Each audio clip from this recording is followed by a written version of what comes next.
I like to go live without actually telling Jack, so we get a little funny thing in here at the beginning sometimes. Good evening, ladies and gentlemen. Welcome to Monkey in the Morning. I'm your host, the Ranting Monkey. He is not Jack. P-Dog Knight is here with us today. How are you, P-Dog? Live to you from formerly the Big Island, but now back in my basement. Hello, I'm fantastic. I am having a wonderful day and glad to be here. Well, let's get this out of the way quick because lots of people know that you had surgery recently, and how you feeling from that? I could show you pictures. Oh, I don't know if you want to see them, but I can show them to you. No, I am. Yeah, for those who know me or don't know me or whatever, I had a hip replaced 18 days ago, and I just had a follow-up checkup today. Walked a few days with a walker, but then graduated to a cane, which I'm still using, but very lightly just for balance. And please don't send the pictures. I see a lot of people saying, don't show the pictures. It's just a picture of the scar. I got the staples out today and the x-ray of the titanium spike that they pounded into my femur after they cut the top of it off. So that sounds, I realize this is done to make you feel better, but that sounds horrible. It sounds horrible, but I'll tell you what, for about the last 5 years, I've had pain in my hip joint.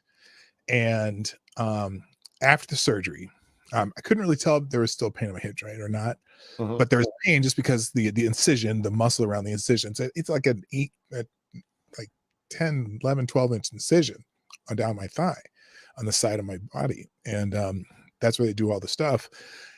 And for the first few days, there was pain, but I couldn't tell where it was coming from. About 6th or 7th day, I'm realizing, oh, none of this pain's in the joint at all. Don't feel the muscle. It's just the muscle. Yeah. That muscle repairs and is repairing, whatever. So it's amazing. I couldn't swing a golf club. I got to a point where I couldn't swing a golf club because I couldn't turn my hip at all. Ooh. And I tried. My wife's laughing at me because I was out in the driveway the other day with my cane, doing golf swings with my cane. I'm like, oh my gosh, I don't even feel the pain anymore. It's hilarious. So you might have wait on that before you got to replace that hip. Well, yeah, you got to be careful with that. Got to be careful. I went through the motion. I wasn't swinging. I was just going through the motion of bringing the backswing. Is that where I couldn't do that anymore? And sure, and I could do it. And I was like, oh, this is great. So I had no idea you were having surgery until after you had it, and I saw the pictures on Twitter, and yeah, that scar is gnarly, man. Yeah, it is. The scar right after surgery. Yeah, that's wild. And the staples and shit. But it's not a bad deal. I wish, now that I've done it, wish I would have done it 5 years ago. Sure, yeah. And that's what everyone told me. Like, when you get it done after a few days, you'll feel better. You'll be walking within, they make you walk that day. Like day zero. My surgery was 8 a.m. and at 4:30 in the afternoon, they make you get out of bed and walk. Oh yeah, because they got to keep you moving. When I had my surgery, they only took a chunk of my hip to put into my neck because that's how they used to do the neck surgeries. On my second one, they didn't take the bone; they just used the titanium plate, which never made sense to me. Like, okay, we're gonna put this bone in there and then put a titanium plate over it. I'm like, shouldn't the titanium be stronger than the bone? You'd think. Yeah, but they told me I couldn't leave the hospital until I was walking around. I was up and moving.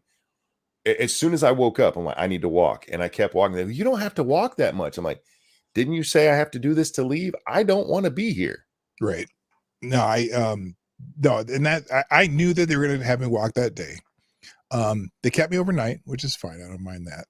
And, but I was out the next morning and, the hardest part, like the hard things to do are things you don't think about, like getting in and out of your car. What I've had trouble getting in and out of my car for a long time because that hip already hurt.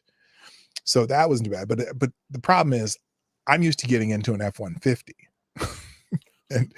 But my wife doesn't drive an F-150. She drives a smaller vehicle. And I'm like, oh, this is not easy.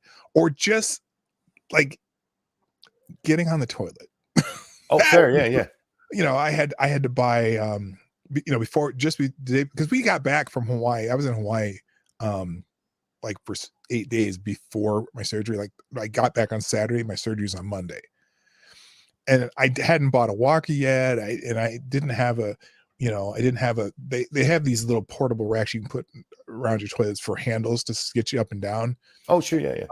You can't on hipster, you can't be on a regular toilet. It has to be an elevated toilet, which we already have in one of our bathrooms.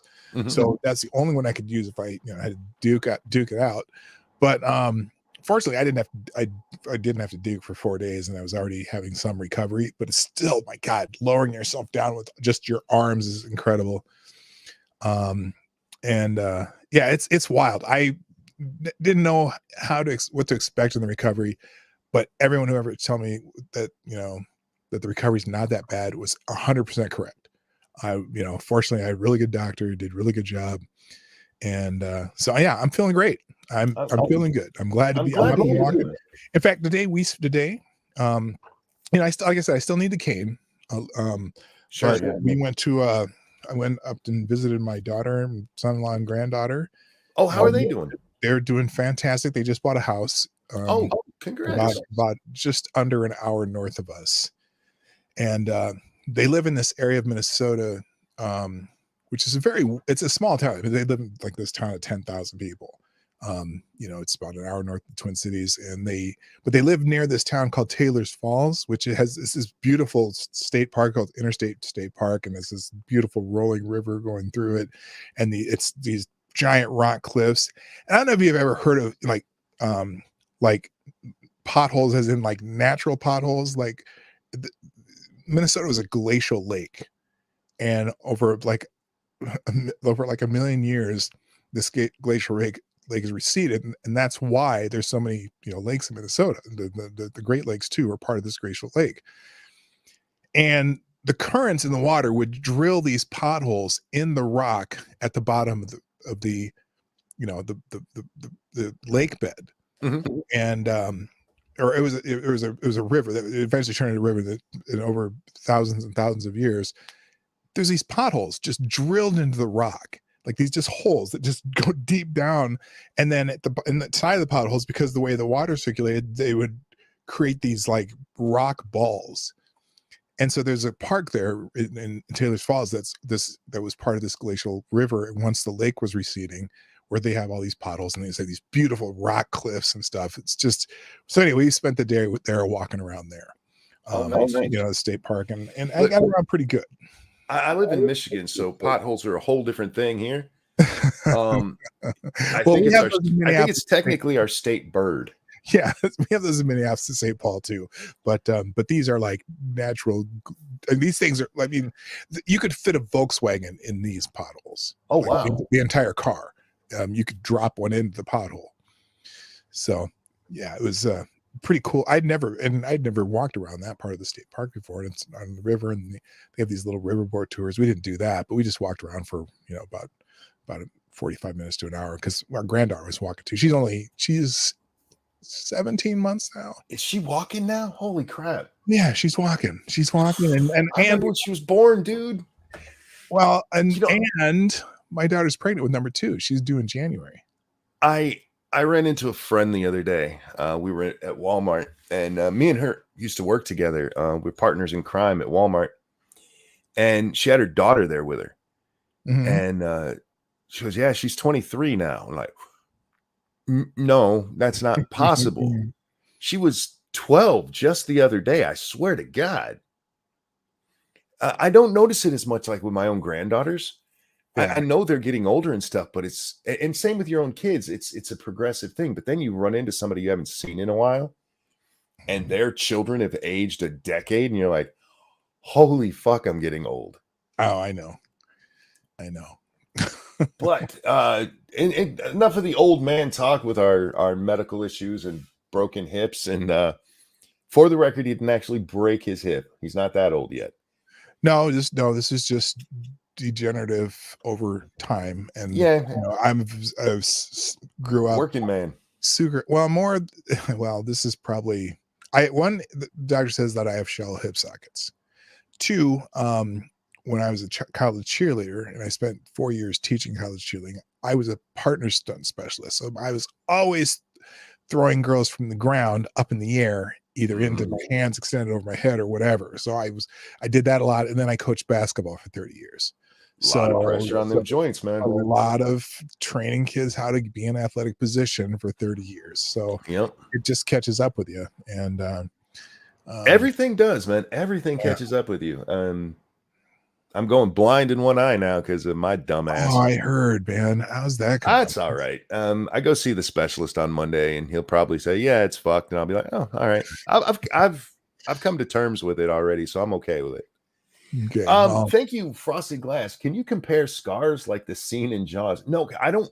I don't really have scars, yeah. and one on my neck is very small, and the one on my hip is basically gone. My surgeon was very good at covering scars. And I have 2 scars that'll rival probably any scars that, except for when scars are like for heart surgery, those are always like the most dramatic. Oh, bruh. But the scar on my hip and the scar on my calf, when I cut my calf open and had 75 stitches, 3 layers deep, is a beautiful scar. So, but My we're not going to do girlfriend, that. We said we're my not going to. my girlfriend in high school, her dad had like quadruple bypass surgery.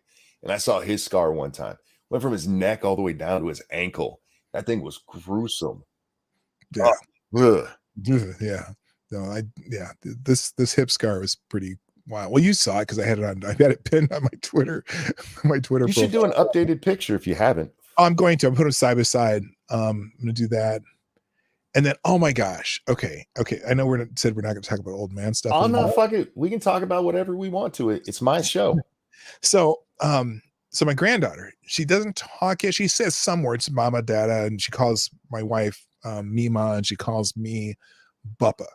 Okay. Oh, She has a few words, car, here and that, few words. But she is really good at going through the motions of having a conversation with you. So, like for example, yesterday, was it yesterday? Yeah, it was yesterday. No, it was actually this morning when in between things, in between going to the doctor or whatever. So my wife's talking to my daughter on the phone, and my granddaughter hears my wife's voice. So she comes over, Mima, and then she just babbles. And she stops and waits for you to talk back to her. So you'll talk back to her for a few seconds, and then she'll babble again. Whatever you say to her, she'll just babble again like she's talking, but she's not saying any words. It's she's on, my wife's on the phone, that on the speaker. So I took video of it, of the speaker, of her babbling to my wife. It was hilarious. And we were just kind of giggling because she has this full conversation with you, but there's no words that come out. And so I have that video. Well, apparently my son-in-law was taking a video of my granddaughter walking around with my wife or with my daughter's phone talking to my wife. So I have both sides of the conversation. So I'm going to make a video of both sides of the conversation. It's just hilarious. that is freaking adorable. Yeah, it was cool. It's man, I was always living vicariously through you when you talk about your granddaughters. Oh man. And now I'm there and I'm like, oh. And also, like, my granddaughter wouldn't, after about 3 months old, my granddaughter wanted nothing to do with me. She would acknowledge me, but I couldn't touch her. She would cry every fucking time. And every time she see me, she'd cry. About a month ago, or about 2 months ago, she stopped doing that. She started calling me Buppa. And that's, I got, in our family, it's kind of a tradition that the first grandchild names the grandparents. Sure. Yeah. That was after that. But yeah, the last 2 times I've seen her, she's actually walked over to me and wanted me to pick her up. Oh, and doesn't that just melt your heart?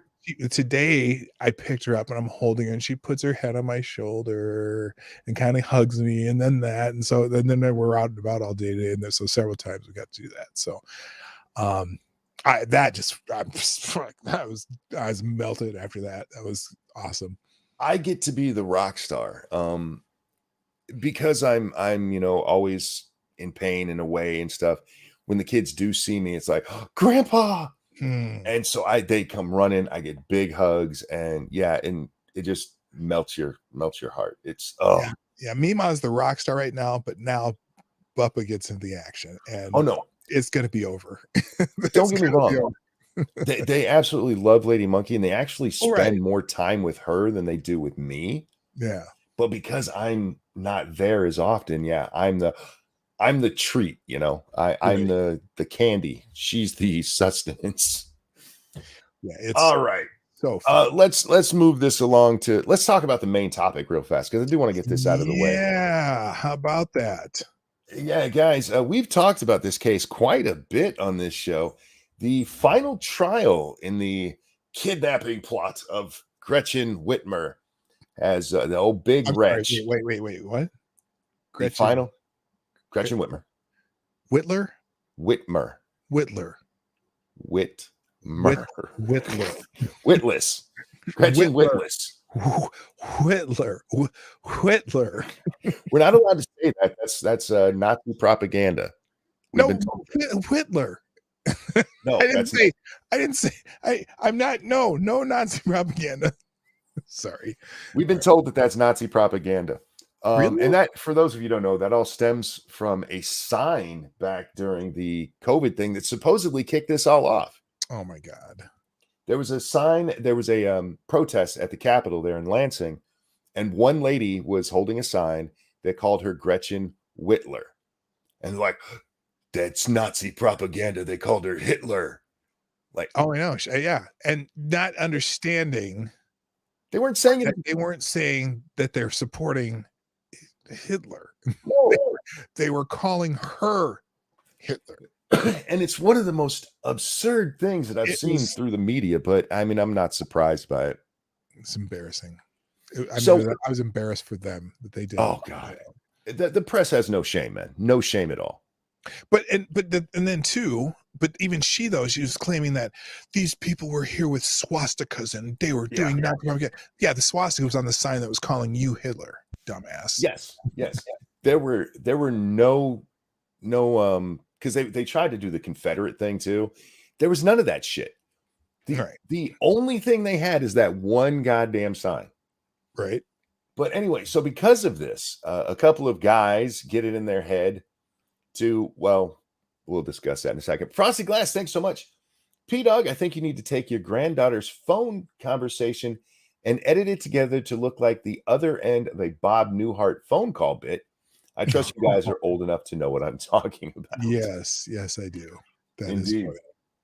That is funny. I might do that. I'm trying to think of how I'm going to do that because right now the only problem is we don't put her face anywhere on social media. Oh, sure, yeah, and I don't blame you either. But yeah, other than that, so a couple of dozen guys, actually, I don't even think it was a full dozen. A couple of guys get together and they have a plot.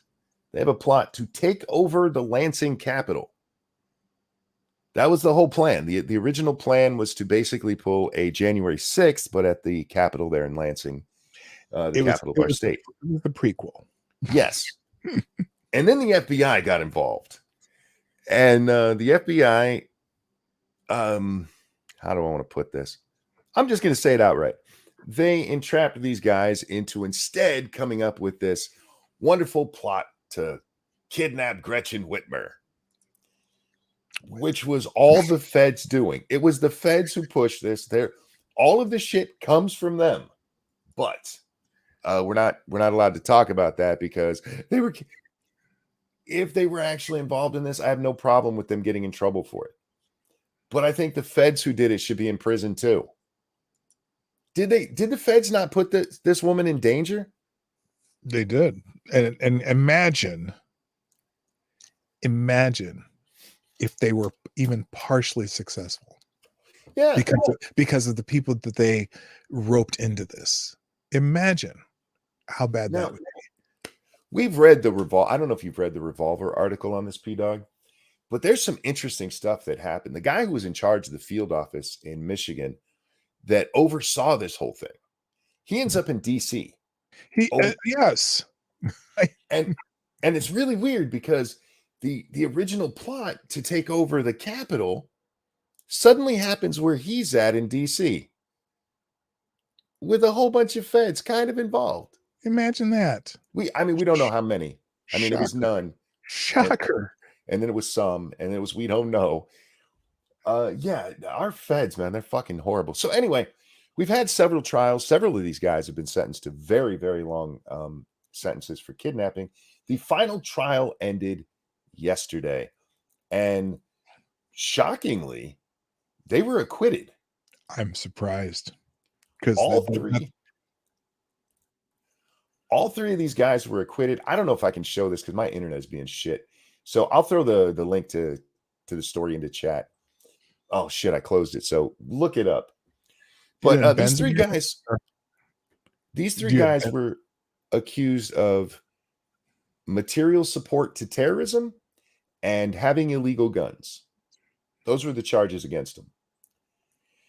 And yeah, they the jury came back and went, nah, no, didn't happen. Now, their material support, did you see what their material support supposedly was? No, I didn't see that. I'm pulling up threads about it right now. Their material support for terrorism was doing gun training and staking out her house there in Antrim County. Isn't it odd that this happened in Antrim County? That's another weird coincidence for those of you who paid attention to the election in 2020. Antrim County is where they accidentally screwed up the machine and gave Biden about 5,000 more votes than he really got, and he won for the night until they fixed it. Until the residents, it was.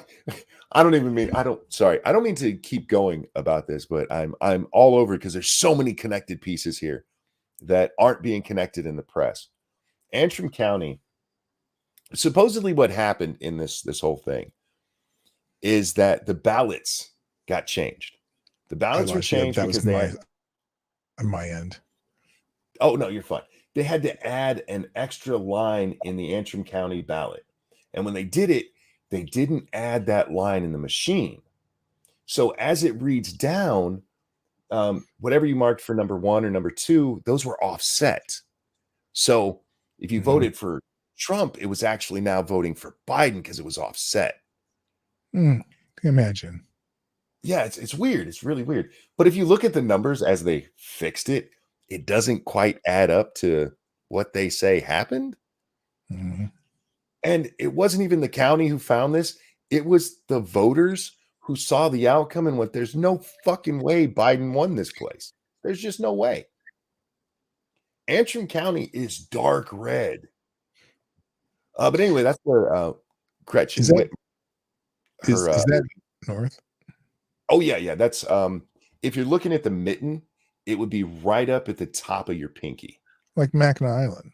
It's just under Mackinac, yeah. Or Mackinac, okay. Yeah.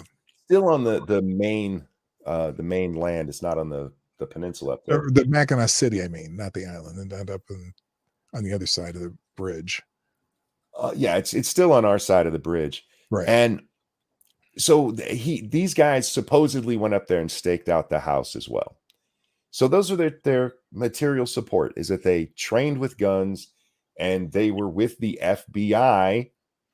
Remember, when the FBI was staking out this house, there were more FBI agents or confidential informants in the vehicle than there were conspirators. What was it, like 2/3 of them were either the informants or the FBI? In the one case, it was 3 out of the 5 were FBI. Yeah. And so, I mean, again, I don't want to let these guys off if they went along with that kind of plot, right? Okay. But the only reason that plot existed is because the FBI started it. Right. And then the main agent, the agent in charge of the whole investigation, he ends up going to jail for beating the shit out of his wife after he forced her to go to a swinger party that she didn't want to go to, and they had an argument about it afterwards. That's real. And he did this. This is all during the investigation, and he also was very anti-Trump on his social media. Like, this has nothing to do. His partisanship has nothing to do with this case. Really? Really? So yeah, these 3 guys, they're twin brothers, and then the other guy. It was really interesting. The twin brothers had the same attorney, and he acted like your normal attorney, cross-examining and all stuff. They actually took the stand, which is really weird these days. Defendants don't take the stand very often because they get themselves in trouble. But they took the stand. The other guy and his lawyer, they did nothing. No cross-examination, no direct. He's just like, nah, bro. And they get to the end. He's like, they didn't prove shit. And that's what the jury went with. Wow. Good for them. Good. And, unfortunately, three of the guys that were in this pled guilty. They coerced him into taking a plea bargain, which was they shouldn't have done. But you got the entire power of the government on your head. That's hard to fight, and it's expensive to fight. But they charge, and then the other guys that got end up being guilty verdicts. Yeah, they fucked them over. Oh, they did. Yeah. I mean, and they're just throwing the book. They're throwing book at anyone involved in this. Oh God, the guy who runs over the kid in North Dakota, 5 years, but these guys are getting 20 years. Tario getting 22 years. The fucking, people, January 6th people getting sentences that are just ridiculous, that would normally be dropped if they were, if it was a BLM riot. Sure. Yeah. It's not a good place to be. And it's shots completely just shooting across the bow for everyone. Yeah. I don't think your average citizen has to worry, but if you are in any way can be made an example, you absolutely will be. Right. That's what it looks like right now. Yep. And then on top of that, you have them coming after Trump so hard, which is funny because Jack Smith got slapped down today, which was kind of funny. Oh yeah, I kind of missed that. He was trying to get, I forget which congressman, but he's trying to get their phone. And the judge came back and said, no, the phone, there's a rule about getting evidence like that, getting evidence that's incriminating against yourself. Congressmen have this special protection that covers debate. Mm-hmm. So if they're in the middle of debating something, they are protected from certain laws. Yeah. And up until now, judges have not been willing to extend that to things like when they're on the phone. Right. But in this case, the judge went, no, that he's still covered because of that exception. So Jack Smith got slapped the fuck down, which is funny as hell. Good. Fuck that piece. That dude is a piece of shit. He sure is. He sure is. And he's a bad lawyer. He's bad at what he does, which is probably a saving grace for Trump.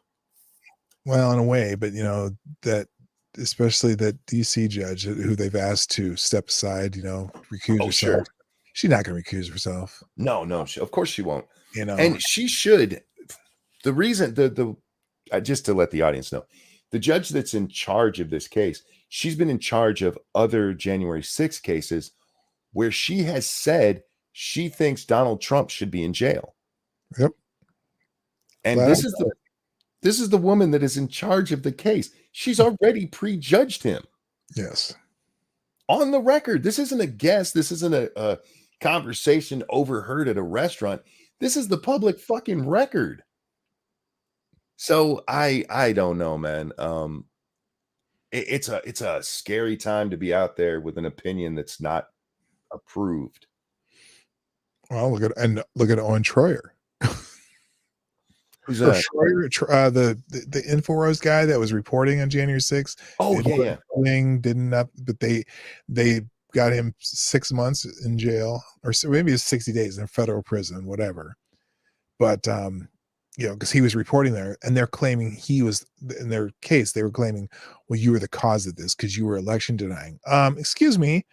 I think the Constitution says that you can have an opinion on some shit.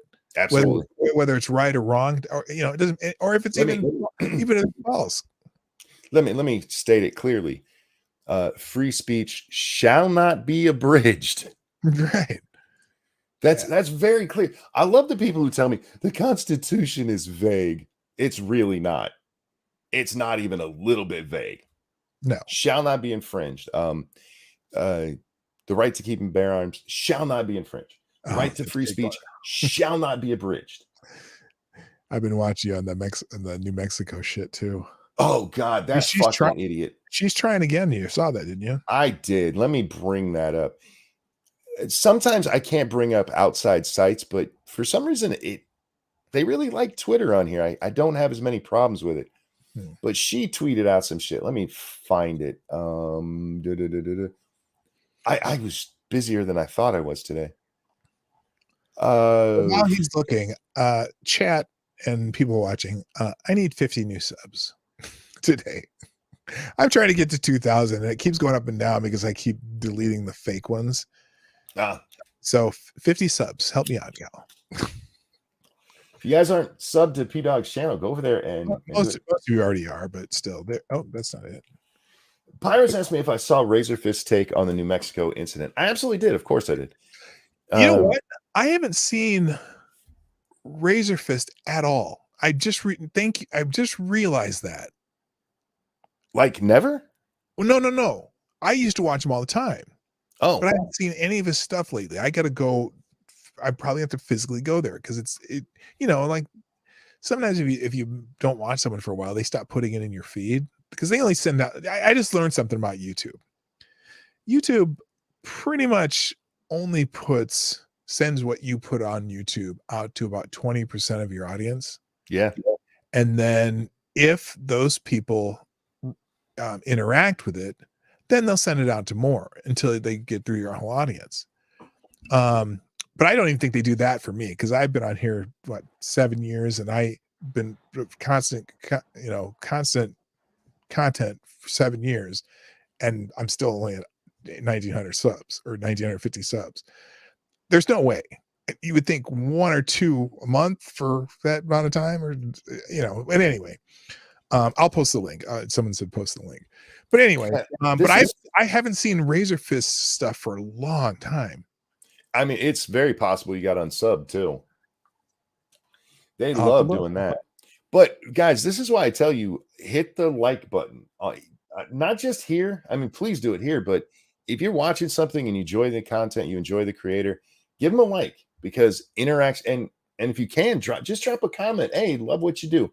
Because interaction is what drives YouTube right now. 100%. And that same with Instagram. Same principle. If you're on Instagram or you're on, I don't know if it's so much with, it's not with Twitter, but Instagram and YouTube is particular.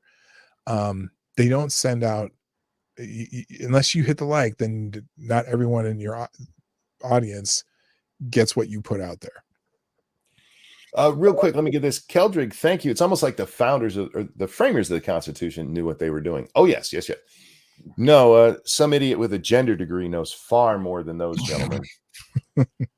Oh, okay. So let's get to her tweet. This is what she put out today. I have amended the public health order to specify that you cannot carry guns in city parks or playgrounds in Albuquerque and Bernalillo County. I respect the judge's decision on the last public order, but I am far from done fighting for New Mexicans. Okay. Jesus Christ. How the hell do you do the same basic shit and claim that you are respecting the judge's order? That you can't do this. This is illegal. This is the infringement of the right. Shall not be infringed. You would think it would be. I mean, maybe they just don't know what the word infringed means. Here's the thing, though. Here's the thing, Monk. And I'm saying this sincerely. Parks. What are the places? I don't have it pulled up. Parks and playgrounds. Okay, so parks and playgrounds. Okay. Now, the reason she did that is because criminals will respect the idea that they cannot have their guns in parks and playgrounds because the governor said so. The best part about this is that, according to her, the reason she did this was several shootings recently that involved children. 3 of them, in fact. Not one was shot in a park. Not one was shot in a playground. Right. So she goes parks and playgrounds. Oh, brilliant. Real quick, let me get this, and then we'll get to Razorfist video because I do want to address it. But who is that from? I forget. It's loading up. So Frosty Glass, thank you. Okay, fine. If I let you shill the special Jack Conquistador Cochrane, Inquisitor 8.0 reunion special of the Corner airing on my channel tonight at 9 p.m. Eastern. Will you quit bugging me about it and get your eyes fixed so I don't have to say I spent money on a one-eyed monkey? I still have both of my eyes. One of them just doesn't work. And yes, guys, Frosted Glass tonight, Saturday night, he's going to have, I didn't know Jack was going to be there, but Inquisitor and Jack will be over there. Oh, I'm like, wait a minute, Saturday night. That's right. You're in a different time zone. It's already Saturday for you guys. It's I'm like, technically Saturday here, yeah. Saturday night. What the fuck are you talking about? And this is our Saturday show. So Dark Resurrect. Dark Resurrect, thank you for that feminist $12. Let's not forget, she already said she didn't expect criminals to follow the ban. Yes, she was asked outright, do you think this is going to stop criminals from carrying guns? And her answer was no.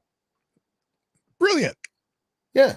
We're passing a law that we only think is going to affect law-abiding citizens. That's, what the fuck are you doing? But anyway, Razor Fist point is that people are making a big deal about the Second Amendment. And while it's important that the state constitution and its guarantee of firearms ownership is more important here. And he's got a good point in what he's saying, but the state constitution is even more direct. He put it up there. I'd never seen it before. It's more direct than the Second Amendment is. It literally even says for hunting and sport. They none of this militia bullshit. Yeah, that's one of those states that does that. Yeah, South Dakota's like that too. Yeah, none of this militia bullshit that you got to worry about. And Razor Fist point is that people like Ted Lieu and what's that fucking idiot, David Hogg. I said Ted Lieu and then what's that fucking idiot? That's kind of redundant, honestly. Yes, that's both of them. But the two of them are like, oh, this breaks the federal constitution, and that this is a push to get back to the original meaning of the Bill of Rights. If you pay attention to the Bill of Rights, you'll notice like the First Amendment, Congress shall make no law respecting the establishment of a religion or the free exercise thereof. Right. It doesn't say government won't. States can't. It says Congress. And his argument is that it's going to get to a place where they're going to use that so everything is federal. So that they're actually going to push back, when they eventually pack the court, because we know that's going to come, that what's going to happen is that you're going to have justices who go, no. States can do what they want to. If California wants to ban all guns, that's fine because it's not Congress doing it. Mm-hmm. I think that's a stretch just because of the way that law has been interpreted for a long time. However, the Second Amendment does not say that. No. The Second Amendment does not say. The only amendment that says that is the First Amendment. Yeah, but doesn't mean so. I don't know. They're going to try. I know they're going to try that. I know exactly what you're saying. They're going to try to do that, saying that because it's in the First Amendment, it's implied in the rest. But it doesn't say that. Yeah, but if you read the 10th Amendment, that's where it really gets into where you really can make the argument. Yeah, because the 10th Amendment specifically says any powers not granted to the federal government by the Constitution are reserved to the state or the citizen, respectively. Mm-hmm. And that it's kind of showing this is a federal thing. And if things were done properly the whole time, that's honestly how it would have been. Yeah, you would have needed First Amendment protection, Second Amendment, all of that shit on the state level. Well, no, because it's enumerated in the Second Amendment. The 10th Amendment says the powers not listed here, but are powers to the state. But there is a power listed there. The Second Amendment is not saying Congress. It just says the right to keep and bear arms shall not be infringed, and that's already a power that the bigger government, the federal government, has. The states can do other laws about other things. At least, I mean, I know what you're saying. It can be argued back and forth, and that's what the counter argument is going to be. Yeah, the argument there is what they meant at the time. And if you're going by what they meant, that's absolutely what they meant, because we are a republic. The states are Mhm. supposed to have their own laws.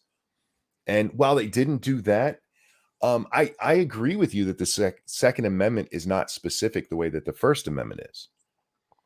But I think the argument would be made, and I think liberal justices, in order to get things like gun control done, Oh, they would absolutely do that. So I get I Razor agree Fist with point. I agree with you. You're right. They I will do I that. think he's being a little bit alarmist on it right now. Um, but could I see it in the future? Absolutely, sure. It's something to keep an eye out on. They're gonna pull this shit. They're gonna try to pull it, especially if there's no Democrat upcoming president. They're gonna pull this justice shit at the last minute. Oh, I have no doubt. I've the and the problem there is with what's all been done with how justices have been put in office before, Mhm. they could do it with no trouble. They have the majority in the Senate. He just, okay, I want 6 new justices, and they will rush it through. And there's not a damn thing the Republicans can do to stop it. Thank you, Harry Reid, you fucking shitbag. Right? So yeah, I get Brad, Razor Fist. I just think he's being a little alarmist on it. I'm with you. I think the Second Amendment covers everybody. Not to mention, we do have laws that say federal law trumps local law. That's a thing. well, Maybe they should set a shooting curfew. Yes, yes. Look, they do this all the time with gun control. You ask them, how is this going to help? The shooting that this is based, because it's always after a shooting. Always after a shooting, we need gun control. it makes Okay, politicians feel better. which gun control measure that you are arguing for would have changed it?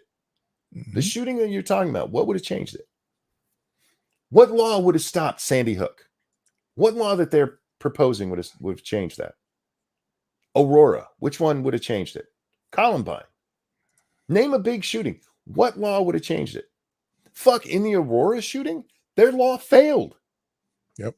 He should have failed his fucking psych review on the gun thing, and they passed him. So I mean, and then up in Sandy Hook, you had a guy who did fail, so he just stole guns. What law was going to change that? The only thing, and look, I'm not advocating for this. The only thing that would help is getting rid of all the guns, which, one, is not practical in the United States, and two, is not the answer. But they keep trying to nickel and dime it. That's what they want to do. Wear it down, wear it down, wear it down. It's how society has changed. It's a little bit here and there. It's why the trans thing is kind of weird, Yeah. because in every other thing, you have these little pushes until finally society changes. But the trans thing, they just like, trans, take it. Right. It came out of nowhere and just bam, blasted everywhere. And I really, that's what scares me, is because that's how powerful they are. They know they can just do that now. Definitely. Hey, I got a Streamlabs here. Thank you, Please do. Dark Resurrects, with the feminist $12. Wait a minute, where's my sound for that? Here we go. Oh, wait, what the hell? I thought it was here. There we go. There you go. Who says, if only murder and committing crimes were illegal. I mean, Yeah. if they were only, if only, right? Thank you, Dark Resurrect. I greatly appreciate it. Yeah, because I can't work for another probably 4 weeks. Yeah, when it comes to these shootings, none of their things would ever help. In this case, the shootings that happened, one of them was a drive-by at a home. Another one was a drive-by in a car after a baseball game. And the third one was a teenager who put a gun in a girl's face and pulled the trigger. None of these had anything to do with carrying arms legally in public. Well, maybe here's an idea. Maybe she thinks that she can pass another executive order that if you're a child you're not allowed to have guns in parks and whatever the other thing she said was Playgrounds. playgrounds, parks and playgrounds, that all the kids will be required to stay in the parks and playgrounds whenever or immediately, or as soon as a kid sees a gun, they have to move to the park and playground. So that way that the gun won't go with them and there will be no more kid shootings. Let me ask you something. How is the gun ban worked in schools? Oh, magnificently. I mean, come on. Gun-free zones, man. Nobody ever brings a gun. No one ever, even the criminals believe in gun-free zones. They do, absolutely. I'm sorry, the Mall of America was a gun-free zone, and no, there's never been a shooting there. Actually, not I'm today. Surprised. Yeah, right. No, I'm surprised though, because there's only been one shooting there, and it's been open almost 30 years. Really? 20 years. It's been open. Yeah, it's open. Yeah, it opened in 1994, because that's the year we did our vow renewal. Yeah, it was 1994 because we had after we eloped, and then we had our wedding at the Mall of America, and that's the year it opened. So it was 1994. They've one shooting in all that time. Now there have been a couple of people who've fallen off one of the balconies. Oh yeah. But that only two, I think, that I know of. Only one of them died. One of them survived it, and one guy got thrown over a balcony. Remember, he threw the kid over the balcony. That kid was fired too. Yeah. And he got his fucking slap on the wrist. That was fucked up. Danger says, huh? Real quick, Danger says the Sutherland Springs shooter was never supposed to be eligible for a gun, but the military paperwork never went through. Yeah, their system's fucked. Yeah, they're not enforcing the laws on the book. And look, if don't worry, all we need is universal background checks. If the laws worked, there would never be a shooting in California or Illinois. Yeah, Chicago. The last shooting would have been Capone's doing. Right. I mean, so yeah, you can pass whatever law you want, but the people who don't obey laws are still not going to obey the fucking laws. No, we have a word for them, actually. Assholes? Criminals. Oh, I'm sorry. And by definition, they break the fucking law. What the fuck? It's so stupid. It's so stupid. Wait, what? What am I not remembering? Who? D.I. Frater Watcher. She said, "Damn P-Dog, you remember nothing." I keep saying I don't remember. That's probably why I say all that. I had a weird day on Twitter. Let's talk about my Twittering for a minute. So yesterday, guys, I got into the argument with feminists. That was hilarious. Oh, thank you. I appreciate it. And okay, let me see what you're going to say here, because Well, I end last night's show. Mm-hmm. And I go over to Twitter, and somebody has responded to my post where I said that I've been married for 30 years. But it had nothing to do with that argument. I saw that. It was a vegan who's still pissed off about shit I said in 2017. I went through a fucking time warp yesterday. I was arguing with feminists and vegans. And I don't know how they find me. And why is this dude still so fucking mad? Look, I realized I beat your hero's ass. I get it. I made him look fucking stupid. Frankly, he made himself look stupid by saying he'd eat a retard instead of a cow. But that's neither here nor there. These guys. Oh, that was one of Vegan Gains guys? Yes, that's what that's all about. Because I saw that, I'm like, what is this? What is that about? Yeah, that's one of the Vegan Gains' folks from way back in the day. Yeah, it was weird. That was a long time ago. I love Twitter, you know that, and I love shit posting. But sometimes it just gets odd.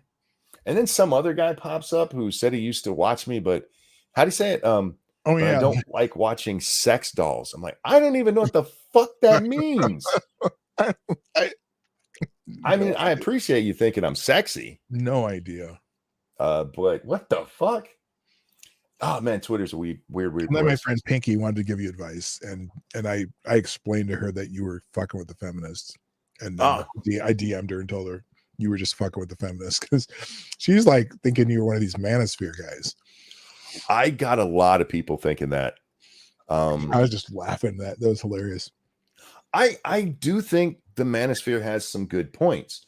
I think most of the people who are vocal and followed in the manosphere are fucking retarded. There's a difference. Andrew Tate says some things I agree with, and then he says a whole bunch of stupid shit. Mm-hmm. And you know what? Let's talk about Pearl for a minute. Oh my God. Just Pearly things. She came out and she says she has exclusive evidence that everybody's gonna owe Steven Crowder an apology for getting mad at him over that video of him berating his pregnant wife and telling her she couldn't take the car to go to the fucking store. Okay. Apparently she went digging through some court documents, and it's Pearl, so I have no doubt when she releases this, she said either Saturday or Sunday, that she's going to embarrass herself. Yeah. But she goes on to say that if she were Crowder, she would sue everybody who talked about that video for not getting his side of the story. It's defamation, don't you know? And then she says this, but he'd never win because we treat women better than anyone else. Like, no, it never win because they're out there. I mean, it's not defamation. No, it happened. Yeah, it happened. There's video. He's a fucking public figure, so the rules for defamation go up even higher. Right. You have to prove that whoever did it did so with ill intent. And that it was false. Yes, and all this, it's video evidence he did it. Now, why he did it was up in the air. It's sort of like, well, not really, because there's still no. I'm sorry, there's no excuse for the way he treated her. No, there's not. I don't care how mad you are at somebody. But she takes that situation, and even if she were right, but and he'd never win because we protect women. How the fuck would that have anything to do with protecting women? He would have to sue people like me. And if I have to, I'll show her my dick to prove I'm not a woman. But for fuck's sake, it's people like her that they grab onto this shit because they make a lot of money out of it. And then they say stupid shit that makes no sense. And it makes it entirely easy to just dismiss anybody the same way you're talking about your friend thinking I'm a red-pilled manosphere guy. I'm absolutely not. I rip on those motherfuckers all the time. Right. But that doesn't mean they're always wrong either. So anyway, I was so glad Crowder lost relevance, karmic justice. Well, he's still doing pretty good for himself, honestly. Yeah, he does good on his Rumble show, and I think did he still do the first half hour on YouTube? Last I heard, he got suspended again. I haven't seen him on there for a while, but then I haven't seen Razorfist for a while too. Let me check and see if I'm even subbed to Razorfist. He got suspended again on YouTube, I think last week for a clip from I want to say years ago. Well, that's right. He had to take the course, which I'm not understanding because I have one of those warnings on. They give me the option to take the course again. I'm fairly certain he got it because he's been suspended so many times. He's been suspended a lot. Did you see what they did on YouTube? They said they now give you an option on your first warning to take the course, and you can drop the warning for if you're clean for 90 days after you take the course. What? And they say you can do it now. So I'm Wait, I keep going. I'm going to look on my channel to see if I have that option. Well, it's in the they sent out information on the guidelines. Oh, you can do this now. It might be in there on the right, upper right, where they put all that shit. Mm-hmm. And so that's why I thought Crowder was taking the course, because I have a warning on mine still. They've never taken it off, but I'm not getting the option to do the little whatever community guideline course to get rid of it. Did you see their new rules that I'm sorry, guidelines for medical misinformation? Oh no, I should probably look at that because I was talking about ivermectin the other day. Yeah, several people sent it to me. I think I even retweeted it. Let me find it and I'll send it to you. I'll drop it in chat too. Um, it's kind of weird because it's not that different from the rest of the shit they do to us. Mm-hmm. Basically, it's arbitrary and they go with the experts, of course. Oh, gee, the experts who are always right. Yeah. This one. Yeah, there we go. Dude, well, this is the article. The article has a link to the blog post from YouTube. Let me find that real fast. That's the one I prefer to have. Here we go. All right, I'm gonna DM it to you, bud, so you can read it on your own too. Okay. But yeah, they came out and gave us new guidelines for medical misinformation. And it's weird because they give us this long part at the end about talking about cancer. Like apparently there's a whole bunch of people on YouTube lying about cancer treatment. Mm. Oh, like Joe Biden. Yeah, no, not Joe Biden, not Joe. But he cured cancer. Long-term vision for YouTube's medical misinformation policies. Okay. Oh, great. A long-term vision. Here's what the framework will look like. Prevention misinformation. We will remove content that contradicts health authority guidance on the prevention and transmission of specific health conditions. This is going to get me in trouble because I point out the reality of COVID transmission, Right. and they still fucking lie about it at the CDC and the WHO. Right. They still do, guys. They're still lying to you. I can't say it because I'm on YouTube now, but they're lying. They're 100%. Anyway, and then treatment misinformation will remove content that contradicts health authority guidance on treatments. So there you go. Ivermectin. Yeah, you got to be careful talking about that. The FDA has approved it for use, though, for off-label use again. So I'll appeal that and show them the fucking FDA guidelines. And denial misinformation. We will remove content that disputes the existence of specific health conditions. This covers content that denies people who died from COVID. That's an interesting one because if you look, I'm not saying people didn't die of COVID. I'm saying that a lot of people wouldn't have died with COVID if they would have just been allowed to live out the last couple of days. The fucking health chick from Illinois told us, yeah, if somebody was given they were told that they were going to die in a couple of weeks of cancer, but then they got COVID and they died, we wouldn't know that it wasn't COVID, so we're still going to count them. Right. Literally said that. Somebody given a couple of weeks to live, no, they actually died of the COVID. COVID probably helped, sure. What's up, Jack? How you doing tonight, my friend? Hey, fellas, how you doing? Hi, Jack. You don't sound good. I have a sinus issue going. Oh, yeah, you sound run down. I'm exhausted. And have you slept yet?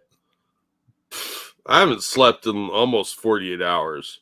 Yeah, that's what I'm asking about. No, I've been doing a lot of stuff for my folks, and I haven't had a chance to sleep because I'm doing most of it on my own. Man.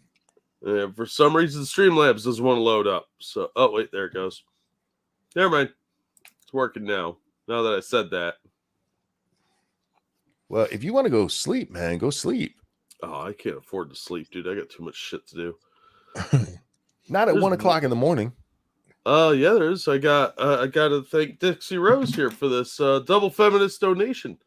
I listened to the Monkey in the Morning stream last night and heard y'all talking about Biden's Meganomics. Trump ought to adopt that and call it Maganomics. Yeah, he should, but Biden tried to give him the idea, I think, and really wanted to make that a thing. But because Biden was trying to call it Maganomics and kept saying Meganomics, he should go with Meganomics. But thank you, really Dixie. It's very generous of you. He really should just go with the mega economics because Biden can't talk. Yeah, but anyway, Jack, we're talking about the new medical misinformation guidelines from YouTube. Oh, yeah. And here's the part that really jumped out at me. Look how long this part is. It's all about cancer misinformation, removing cancer treatment misinformation.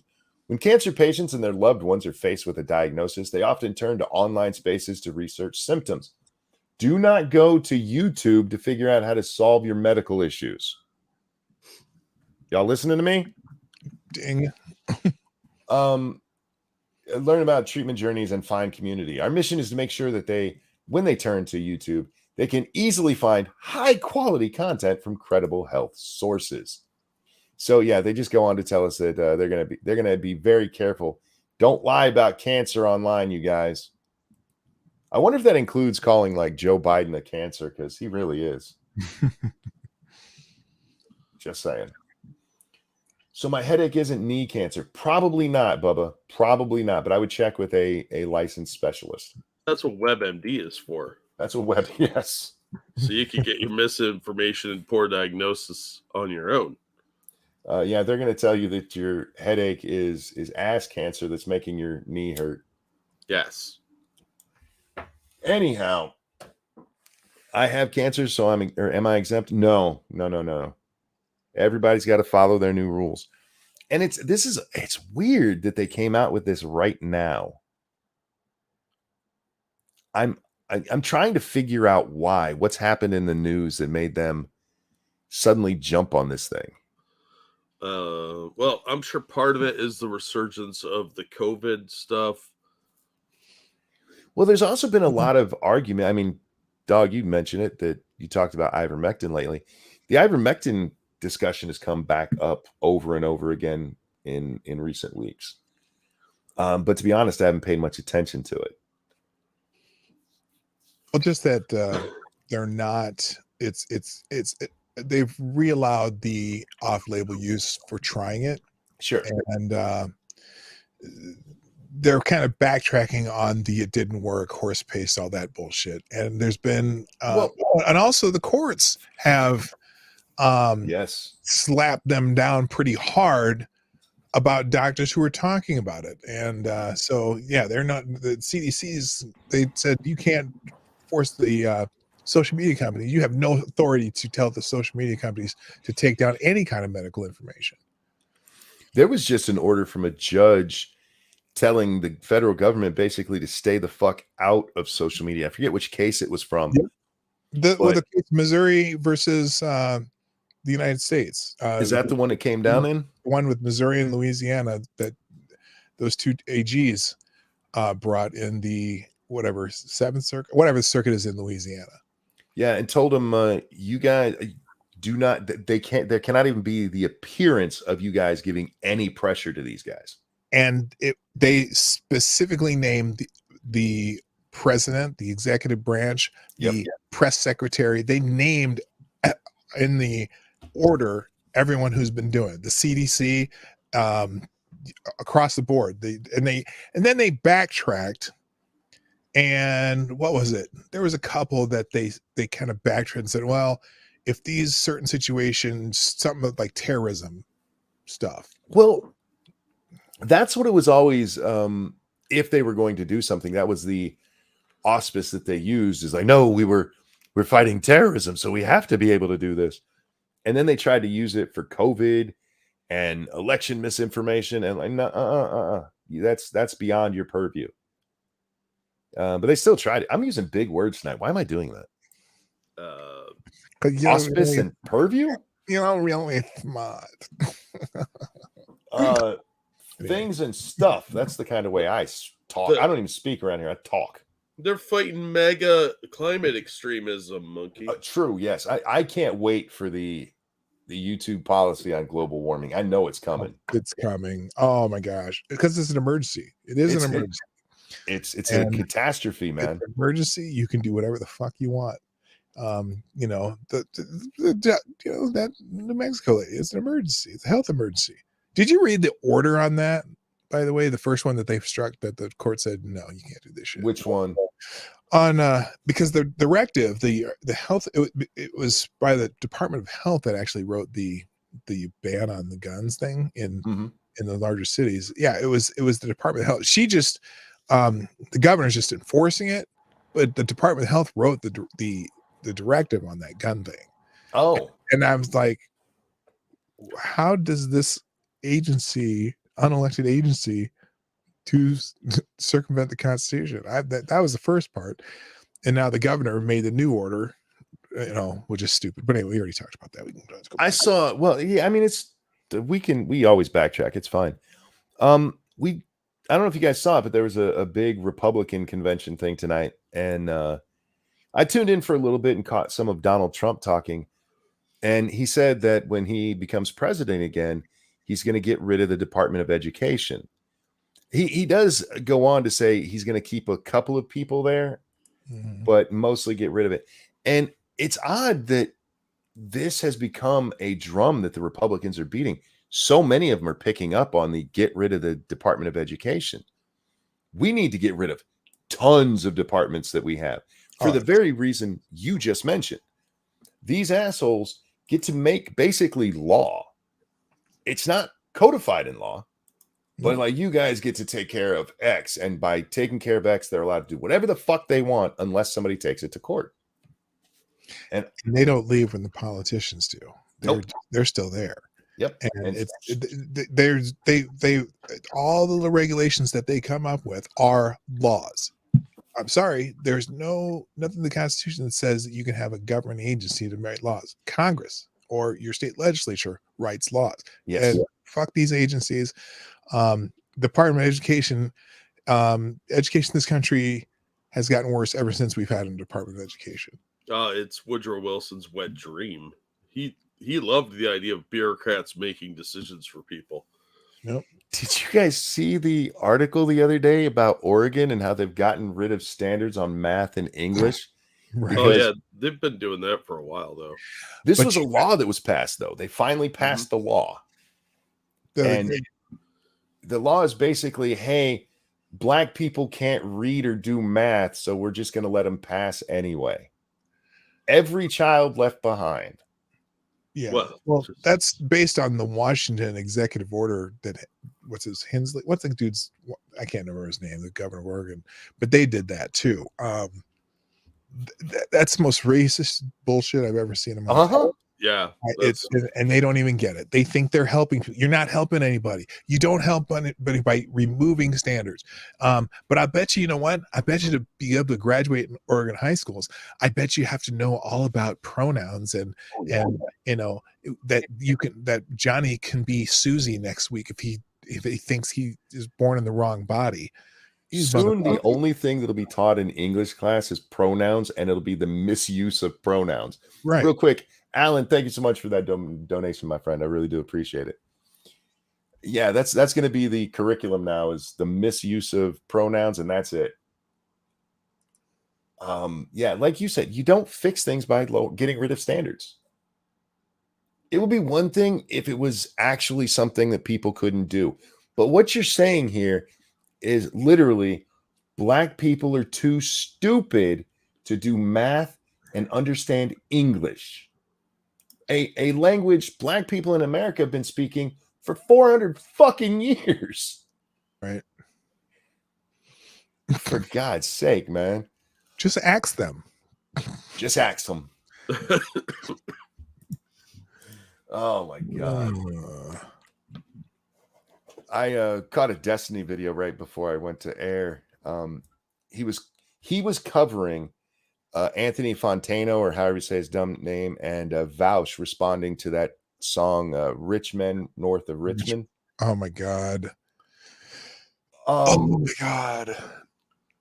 It was actually, I haven't seen Vouches, but I saw Fontano's or whatever. Oh God, what a fucking retard. That was the dumbest shit I have ever heard. That you couldn't figure out it's a play on words. Nah, man. It's the Mason-Dixon line. And that's why. The Mason-Dixon line, my ass. Rich men, Richmond. That's the only reason you use that line. And Richmond is directly south of Washington, D.C. Does he not own a fucking map? Look, maps are complicated. He's talking about Richmond, North Carolina, or some shit. What are you talking about? The Mason fucking Dixon line? I'm sorry. No. See, the Mason-Dixon line, that's where the Masons are operating. See, Yeah. That's where and the the Masons swing their Masons are dicks tied to the on- Illuminati. That's where Masons swing their dicks on little kids. I don't know what the fuck he was thinking. He's And stupid. Masons are also jar makers, and you know what you put in jars? Hearts.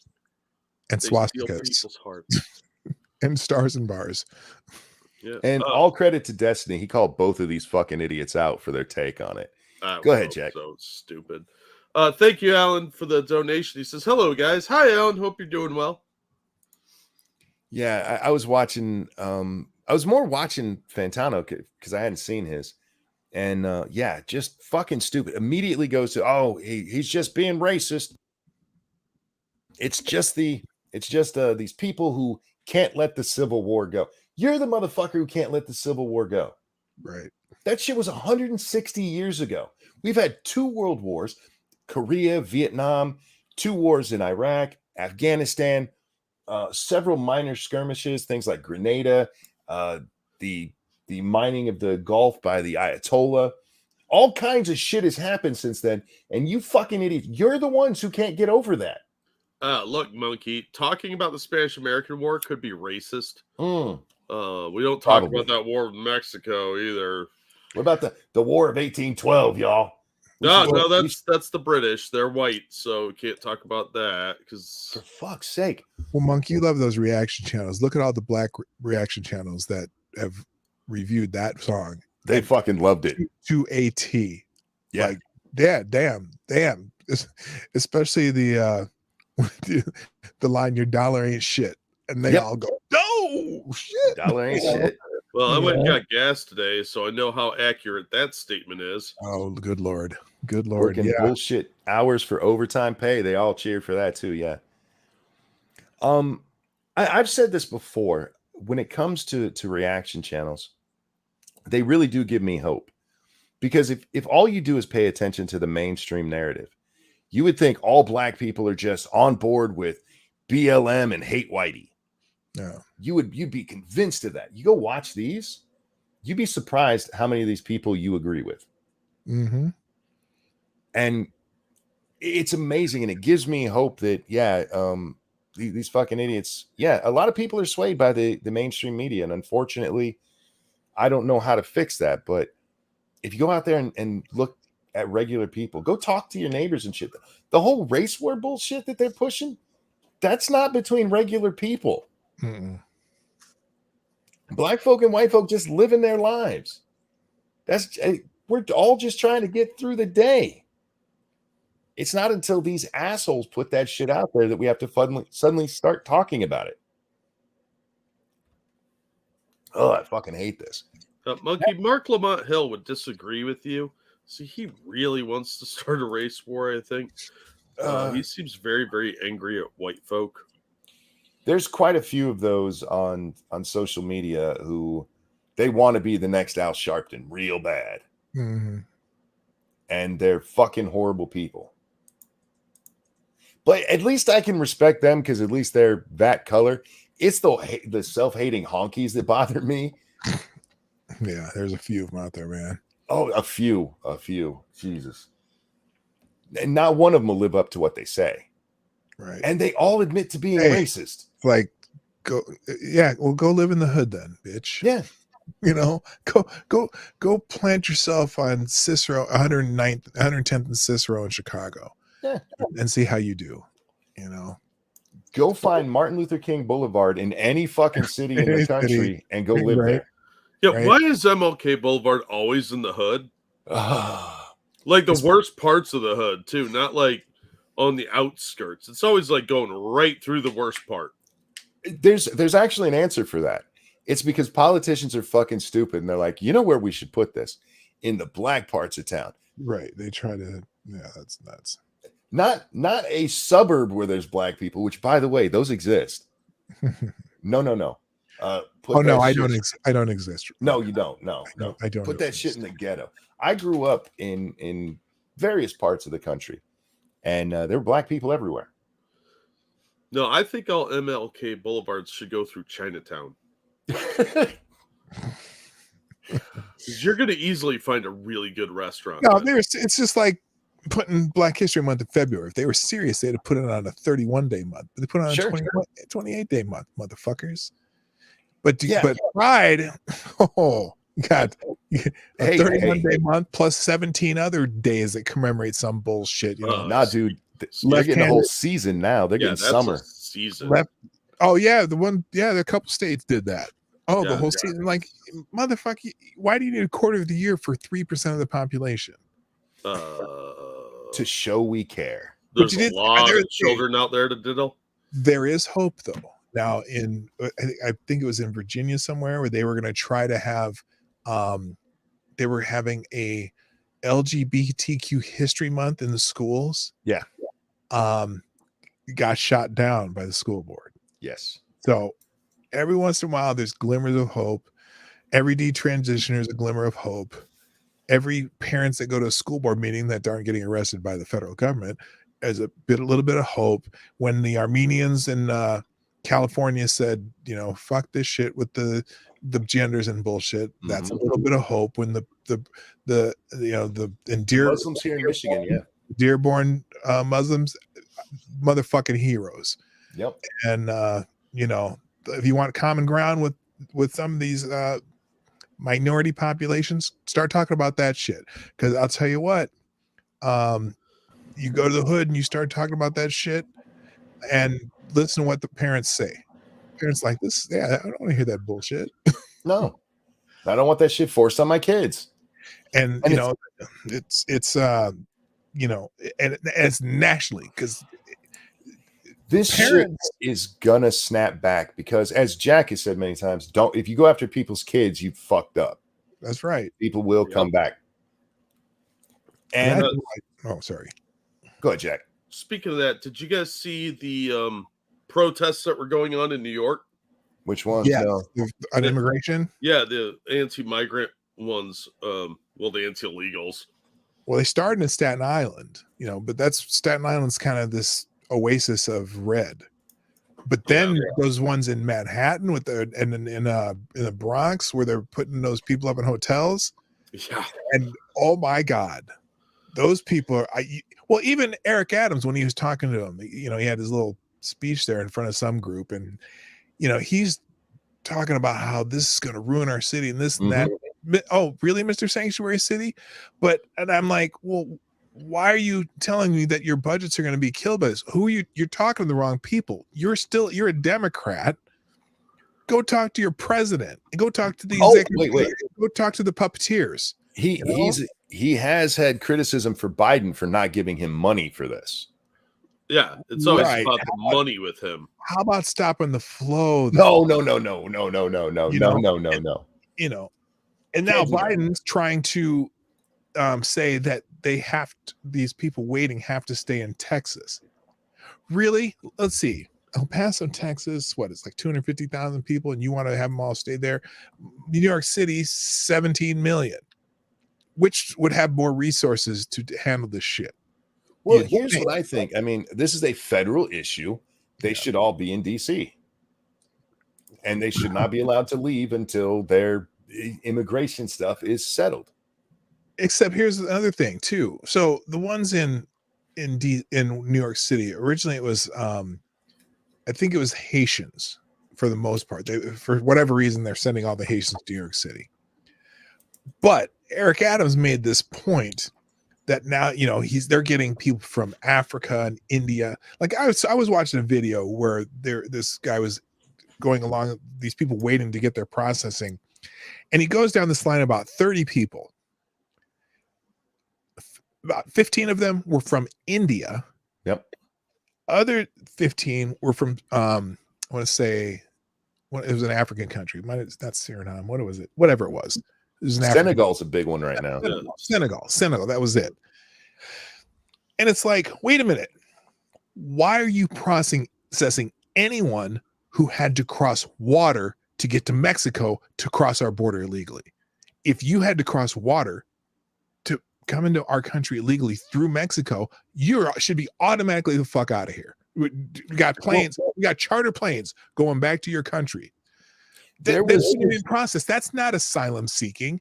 And they all have been taught across the board. They have, these NGOs down in Mexico telling them how to circumvent our system by claiming asylum seeking. And only about 10% of them, not even 10%, are who show up for an asylum case are actually here for asylum. They kick them out. But why are we even processing them if they had to cross water to get into Mexico to come across our border? That should be immediate disqualification. You can't seek asylum here. You didn't seek asylum anywhere on your continent. There was a thing that came out today where at this one station where they stopped people, most of the migrants were Russian. That too, Russians, yeah.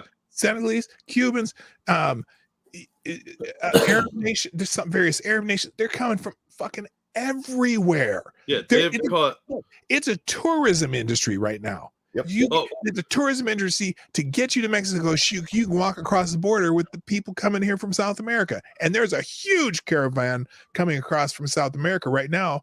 One of my friends sent me a video of. I mean, it had to be 3,000 people because they were showing it from the air, and it's down in some pass in Mexico. It's the Darien Gap. Yeah, they're heading there right now. It's like there's it's mostly Venezuelans with a whole lot of people from Africa, and there's some Ukrainians and stuff like that in there too that they're not really talking about. Like you'll hear the report and then they'll memory hole that shit. Sleepy Joe says in the chat, to be fair, Russians are fleeing war. Not for only the only ones that you could claim that Russians are fleeing war are the ones in Crimea. Hey, guess what though? That still doesn't not our problem. Make you for eligible asylum in the United States. You got a whole continent of countries you can sneak into. China's right next to you. Approved for asylum for. Mm-hmm. But no, they come here because, as many people have pointed out, this is not actually about asylum. This is about economic opportunity. Right. These are economic migrants. They're here for money. Right now, I'm like, you might be barking up the wrong tree, guys. Sorry, I had to tell you this. California is trying to give them $300 a week in free money. Plus, of course, all the educational benefits their kids are going to get, all the medical expenses. So if you have a surgery or something, you can just come here and get it for free. You're going to get free housing. Look at the Roosevelt Hotel is currently being trashed by these people. Yeah. They're getting free services. They're getting free food. Everything they want is free. They're spending $6,000. That's why the protests in New York City, because one of the hotels, they figured out it's costing them $6,000 a month per I don't even like to call them immigrants. I don't call them migrants. Illegals. Per illegal. Mm-hmm. $6,000 a month per person that they're putting up. I mean, so yeah, I can understand why it's, housing advocates and other people are like, they got that side eye going, what the fuck? Well, they actually kicked some people out of hotels to put these people in there. Right. Sorry, you got to go. We got to put people who are not American citizens in there. I know you were paying. Treated better than our people because they're just Americans. These are new Americans. These are better. Well, here's the thing. What they need to look, if you really want this shit to stop, you need to start putting these people in places where it's going to hurt the rich people. Like when they sent them up to Martha's Vineyard. Martha's Vineyard. Yeah. Send them there. Send them. You know where you send them? Send them to fucking Richmond. And north of Richmond. North of Richmond. Fill both of those two fucking cities with these migrants and see what happens. Yeah, send them to Arlington. See what happens then. Yeah, any of those suburbs of DC. Send them to any of those suburbs in DC, where the politicians have their second homes and all the government workers work there. Yep. And send them, and New York City is a good one too. And then every sanctuary city should be getting them. Every city should be filled with them right now. The problem with doing it elsewhere and why I think it needs to be DC is because the politicians in Washington are the ones who've caused this issue. True. And while, yes, we have these idiots who say sanctuary cities, they don't get to make the actual policies to stop these idiots from coming in. Oh, I know. Send him to Delaware. Well, they've been, some of the places like DeSantis sent him, or was it Abbott, had him dropped off in front of Kamala Harris's residence. Mm-hmm. Drop him off at the office of every single congressman in America. Mm-hmm. Every Democrat who supports this bullshit. Just put it right right to their office. We were told that you'd help us figure this out in your office. Fill that Capitol lawn, man. But one of the things I wanted to raise was the growing anger that people are having. There's a video that's been circulating today. I think that's worth watching if we got a second. Oh, sure. Their voters elected them, though, and their voters should suffer. I understand what you're saying there, but that's not how you get change, because they can ignore them. They They're going to they don't give a fuck about their voters. Look at somebody like Nancy Pelosi. You could, even if her entire base was pissed off at her for this, they'd still reelect her. Real quickly, thank you, Evolved Potato. They kicked the whole wedding party out with no warning a week out from the wedding, just to give the illegals rooms. Yeah, we talked about that one on here. There's a lot of shenanigans going on with this crap that I don't like. But yeah, there has been some pushback. AOC got shouted down. I don't know if you saw that video. I didn't. Somebody mentioned in the chat is one I'm going to look up when we're done here. Oh, I was going to watch this, but I didn't watch this. This is the protest in New York. Yeah, this is from Fox News. Thank you, Ragnar. We were almost spending more annually per illegal than we are on American children, and we are guarding them with better than our children as well. Yeah, we are spending way too much on them. And then you'll hear people, oh, we got to take care of the children. Why are we spending so much on the military? How about the shit that we shouldn't be spending money on in the first fucking place? We need more money from schools. Take it away from these assholes. Anyhow. All right, let's see what's going on here. Say too, we're live on air, so but what do you think about what the mayor's doing, and what should the president and the White House be doing? This is up to us.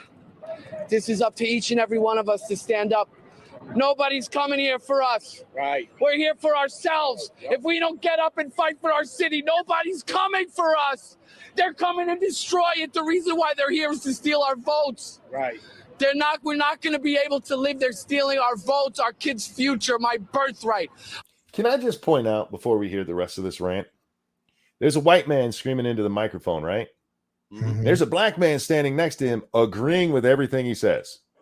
Oh, yeah, this is New York. You should see the diversity of protesters out there. So when you hear about how this is a white supremacist thing, just remember shit like this. Yeah. It's not. That's just what they're.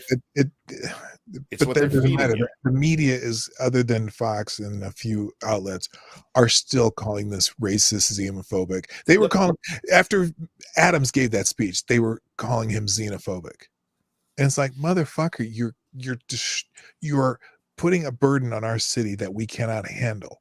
Yep. Because of this shit, and they need to fix it in Washington. Our United States is great city that I refuse to leave. Do you understand? Nobody's coming for us.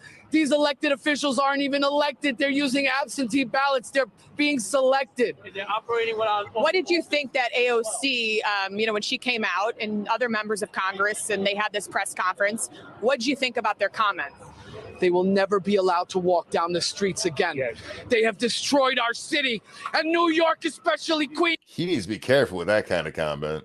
Yeah. They come get him. FBI will be investigating him tomorrow. Just All right, let's walking up. pull away from that. I will. Yeah, let's pull away from that before he he commits a felony on our channel. The voice you heard there was Harris Faulkner. This happened during the daytime show, obviously. She's on at like 11 a.m. or something. Gotcha. But my point is, this is the kind of anger and resentment toward a group of people that got Hitler elected. Mm-hmm. You see this over and over again when you have weak governments constantly trying to play little shenanigan games. The people will find a strong leader that says, I will get rid of these people, and then then you end up with mass genocides. But this guy is angry. He's not just frustrated. He's angry. And you're seeing more and more of that seep through from just regular people. This isn't like the Tea Party where they're like, I think these taxes are too high. Let's put on silly hats and go complain about it.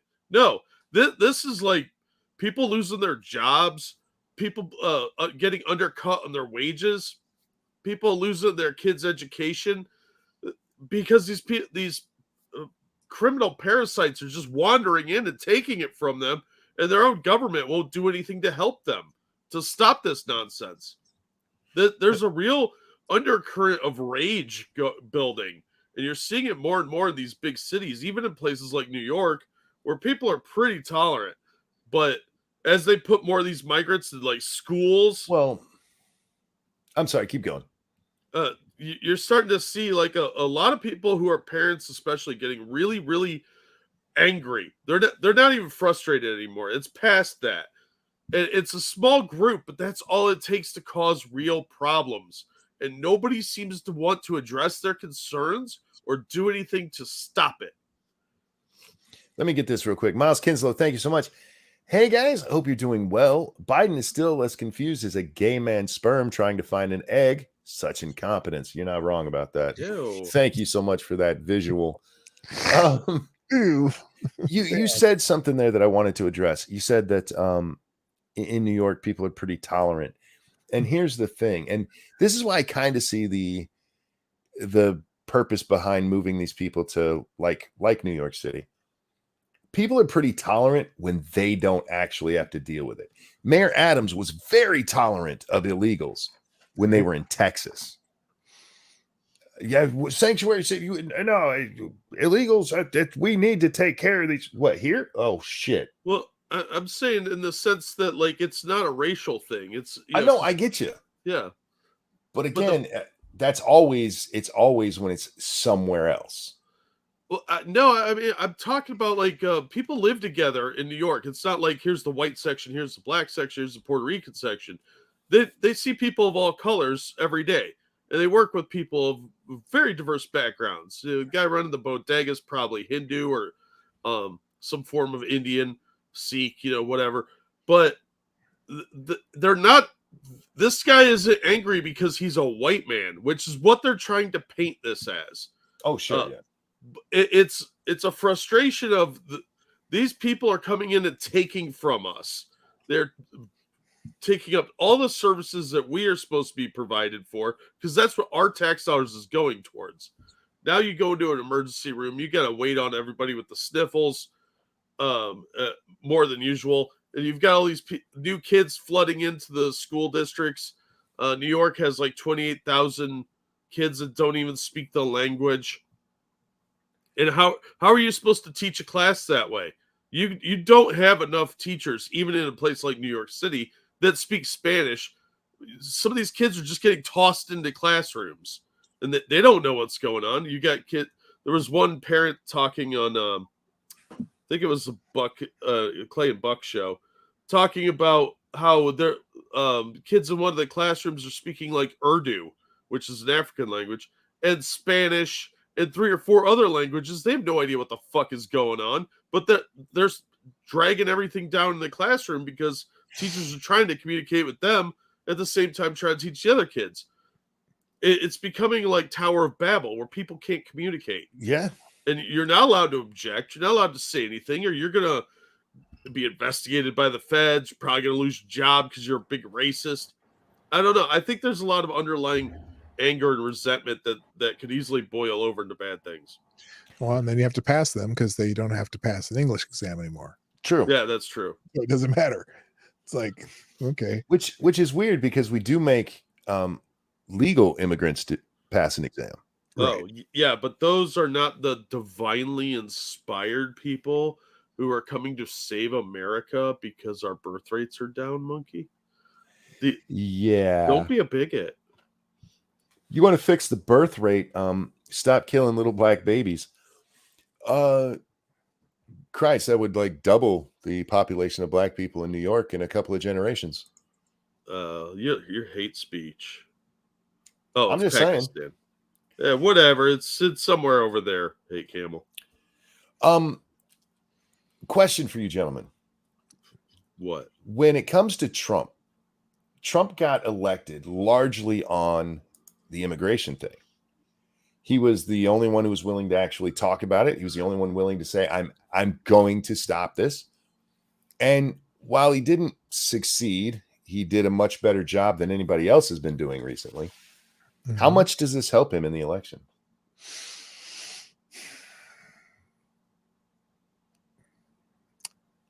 I don't know that he needs it. if he's actually ends up on the ballot, it certainly can be in his points, but I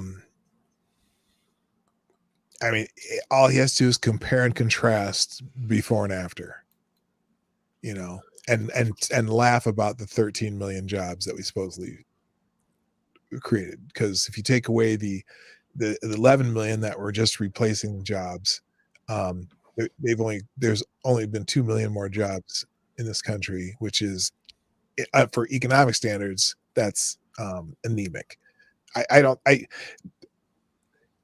Trump's problem obviously is all the peripheral activity around him, you know, with the lawsuits and shit. I don't know if this immigration might help him.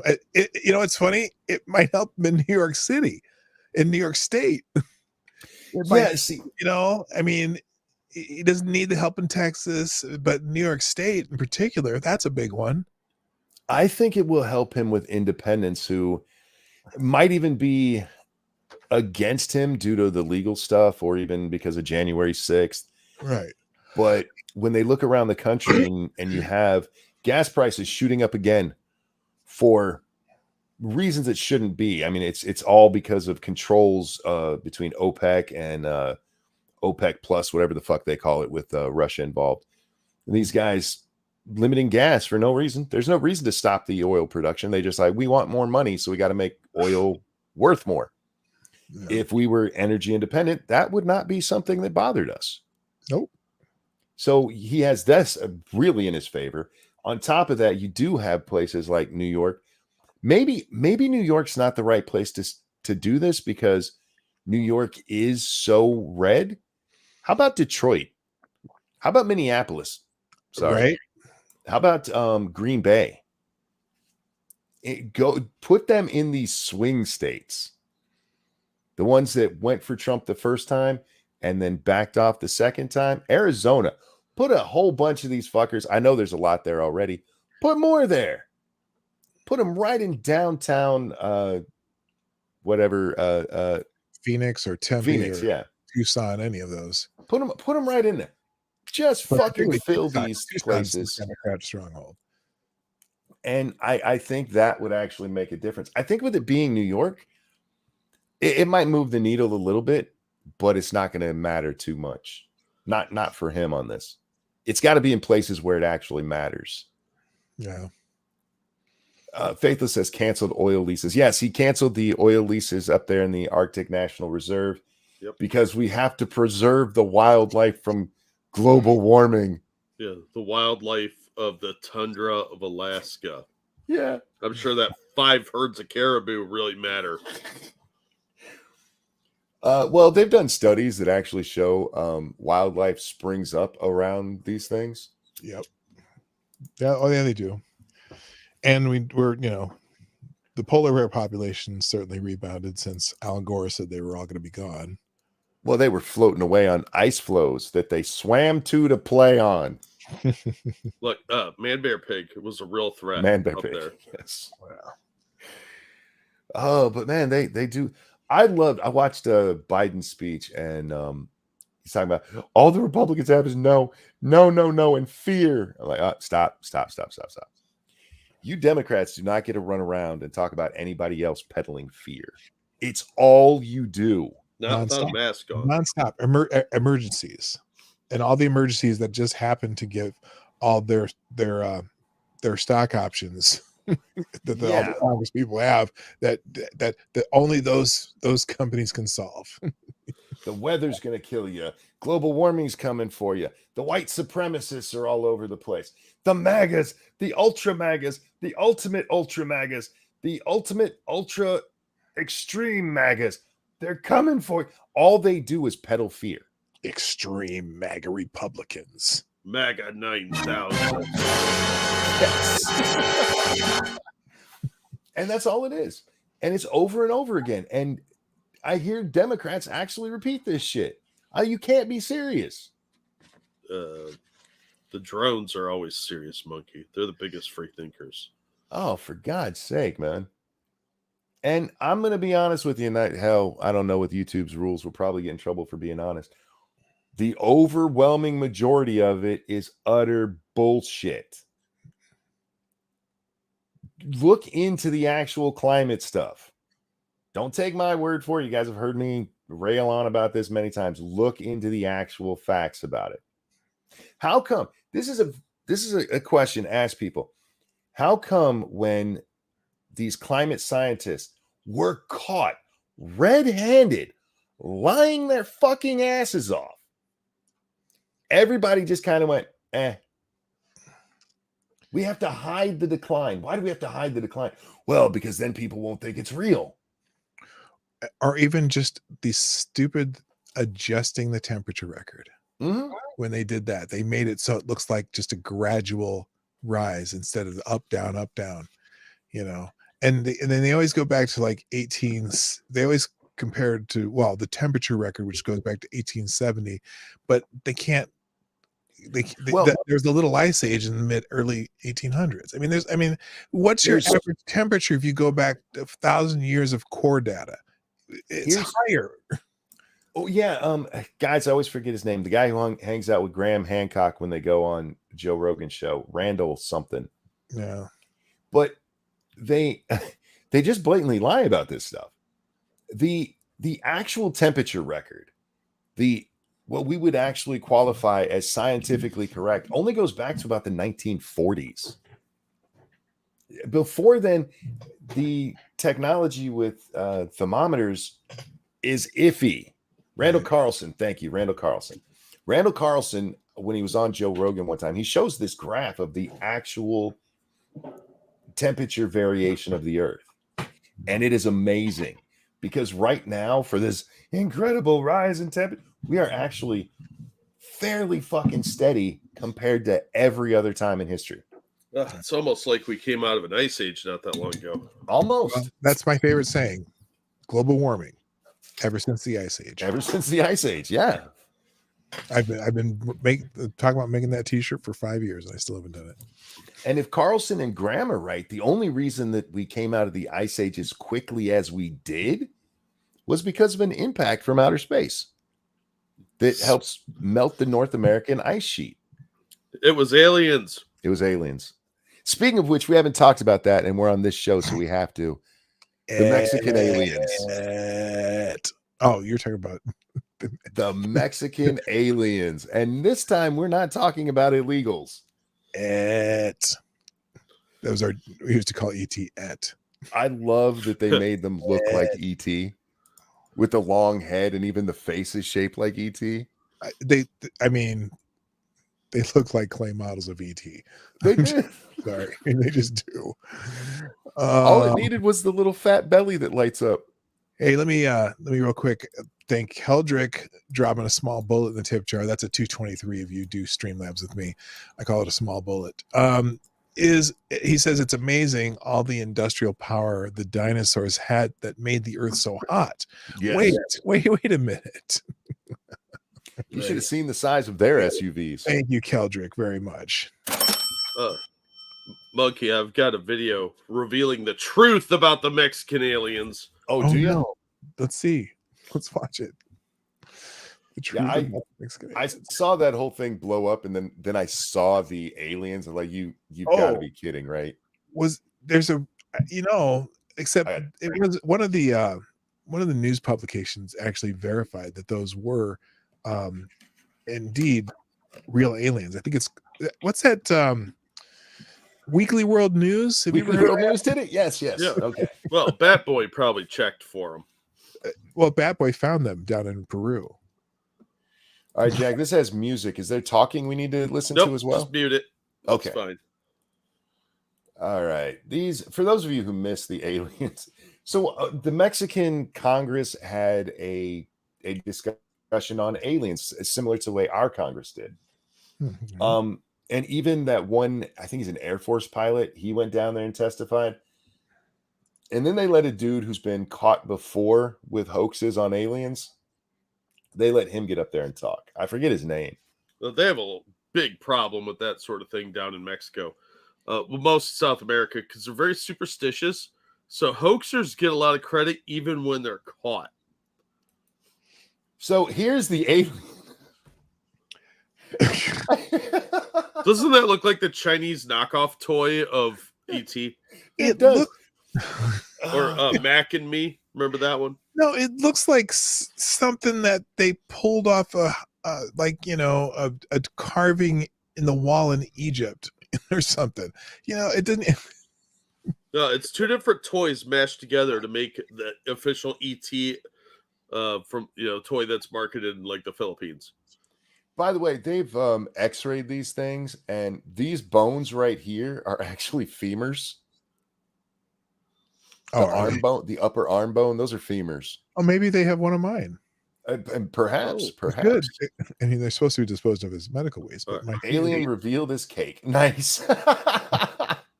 See, that's what aliens are made of. Delicious cake. That's why we haven't found their bodies, because people are eating them. That was beautiful. I thought this looked funny, and here's why. The head isn't as long as it is in the real picture. Guys, this is a pretty good rendition of what it looks like. Yeah, right? it's just not as tall.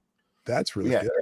Its head is ET length in the real thing. That's funny. Yeah, I just thought that was hilarious because that's the solution I would have come up with. Wish.com aliens, nice. That one pilot from the US who's been talking about this, he went down there. They asked him about the alien thing afterwards. And he said, it was a mistake for me to come here because people like that just ruin the conversation. Sorry. It's true. And we see this with a lot of stuff. I was kind of talking about this with the red pill guys earlier. For any actual information, there's some weird stuff out there, whether it's aliens or not, who knows, but there's weird shit. And then you have somebody like this come along, and it allows people to just dismiss everything. Suddenly, that's not a weird craft moving in weird ways really fast. No, that's just a fucking seagull. My favorite was one of the Michigan sightings of swamp gas. Because you have so many swamp gas incidents up in Michigan. Well, we got a lot of swamps up here, man. Yeah, but you don't have swamp gas flying at 10,000 feet. They're trying to get away from our roads. Oh, that's probably true. Apparently, last night we missed a super chat on Rumble from Road Dog SM. His daughter Ella, ELLA, was born and he wanted a song. Oh, I am so sorry I missed that. Ella, welcome to the world. This one is for you, little one. And a 1 and a 2. Happy birthday to you. Happy birthday to you. Happy birthday, dear Ella. Happy birthday to you. Happy birthday, Ella. Welcome to the world. I hope you like what we've done with it. Don't believe the alien hype. Mega congratulations, Road Dog. Congratulations. That's awesome, man. Absolutely. That's awesome. Love children, man.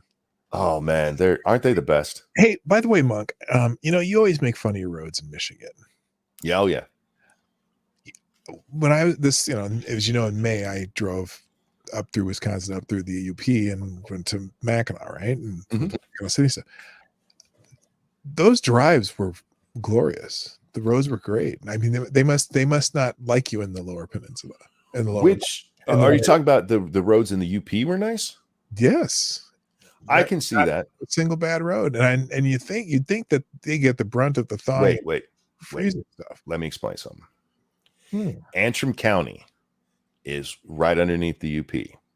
That's where our governor goes to hang out. Oh, good. Let me ask you something real quick about that. Yeah.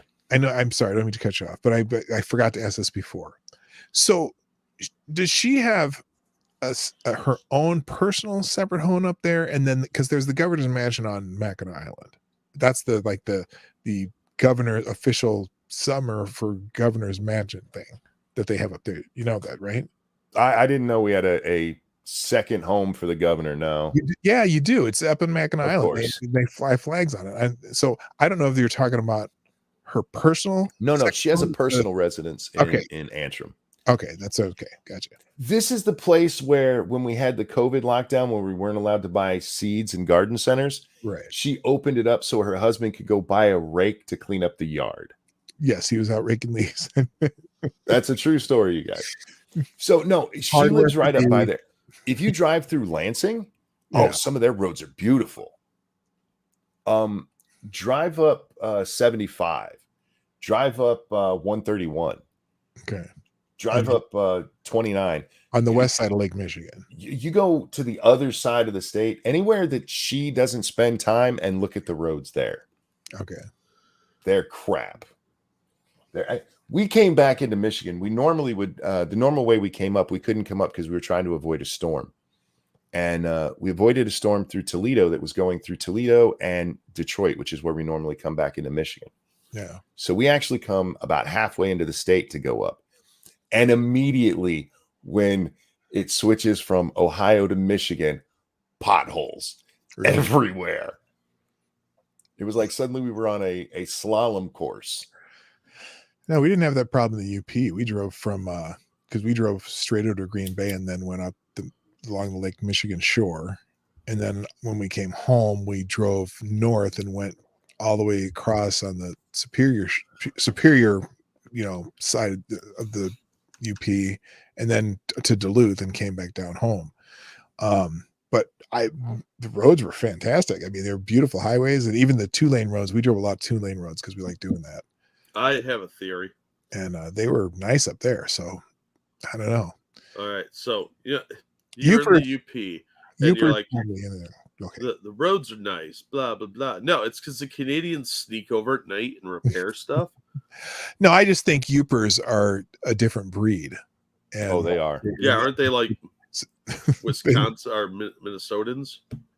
Yeah, They're Canadians. It's funny. The similarities are amazing. In fact, like we went to Ironwood, Michigan, because that's where my wife's one of her great grandfathers, whatever level, 2 levels up. When he immigrated from Sweden, he ended up in Ironwood, Michigan, and then he moved to Hibbing, Minnesota. But he lived in Ironwood when he first moved here. The roads, that town was pristine. I mean, everything was nice, and then every road we drove in the UP was beautiful. So I don't know. Maybe it's there was only, in fact, what's surprising about that. This was Memorial Day weekend. You think of summer as construction season. There was no construction anywhere, and the roads were nice. I was like, oh, well, Here's the thing: they do repair roads from time to time, and they'll be nice for a little while. Yeah. But they get destroyed so quick. I don't know what they make them out of, but they need to make them out of something harder. Because the real reason they get destroyed is all the snowplows. They just destroy the fucking roads. Snowplows, and then the water creaks in the cracks, and then then it expands, and then it cracks the cement. But real quick about the people from the UP being different. There's a Jeff Daniels film. He made this. This was a personal project of his. It's a movie called Escanaba in the Moonlight. DA. Okay. Escanaba in the Moonlight. If you want to see what UPs are like, watch that fucking movie. Yeah.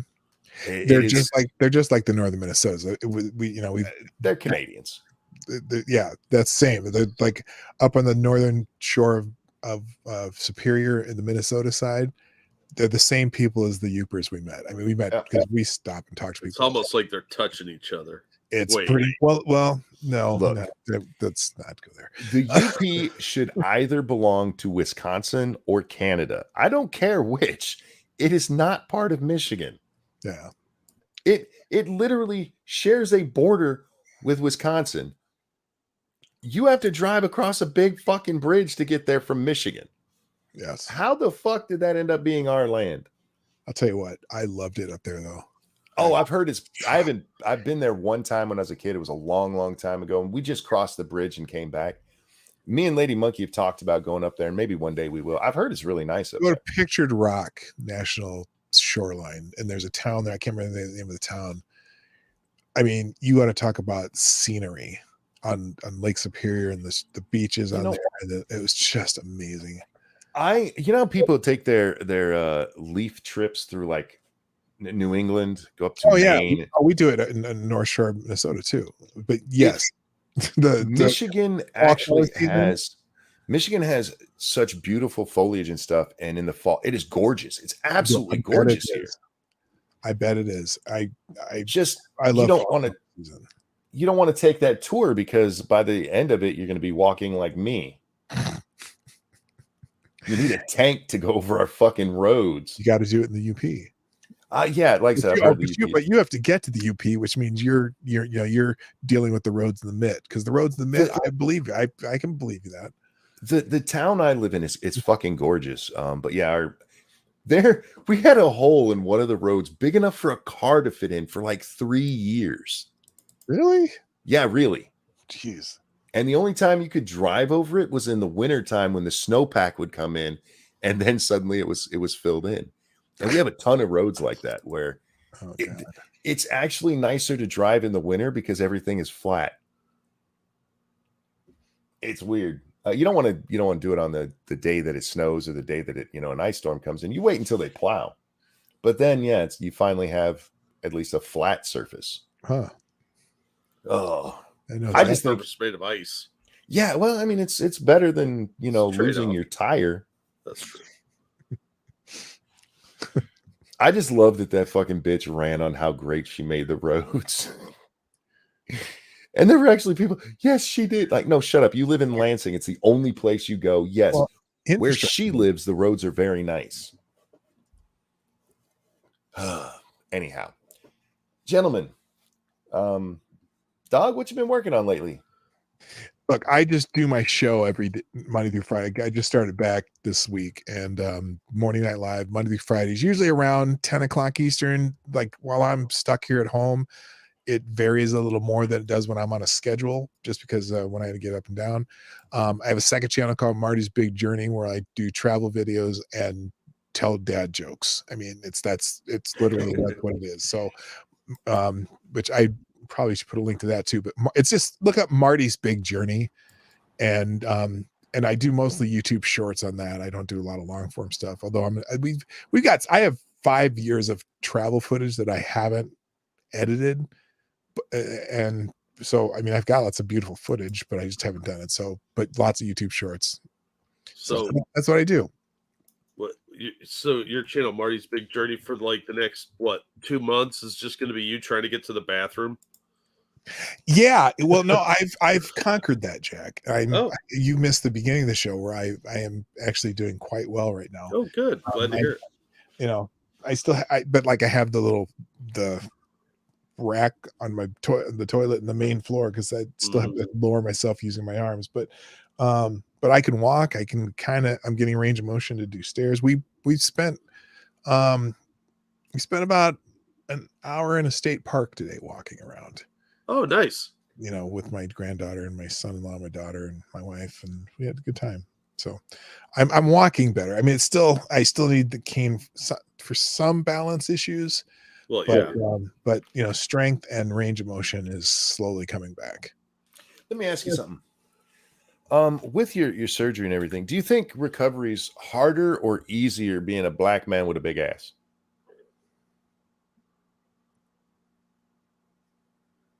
Yes.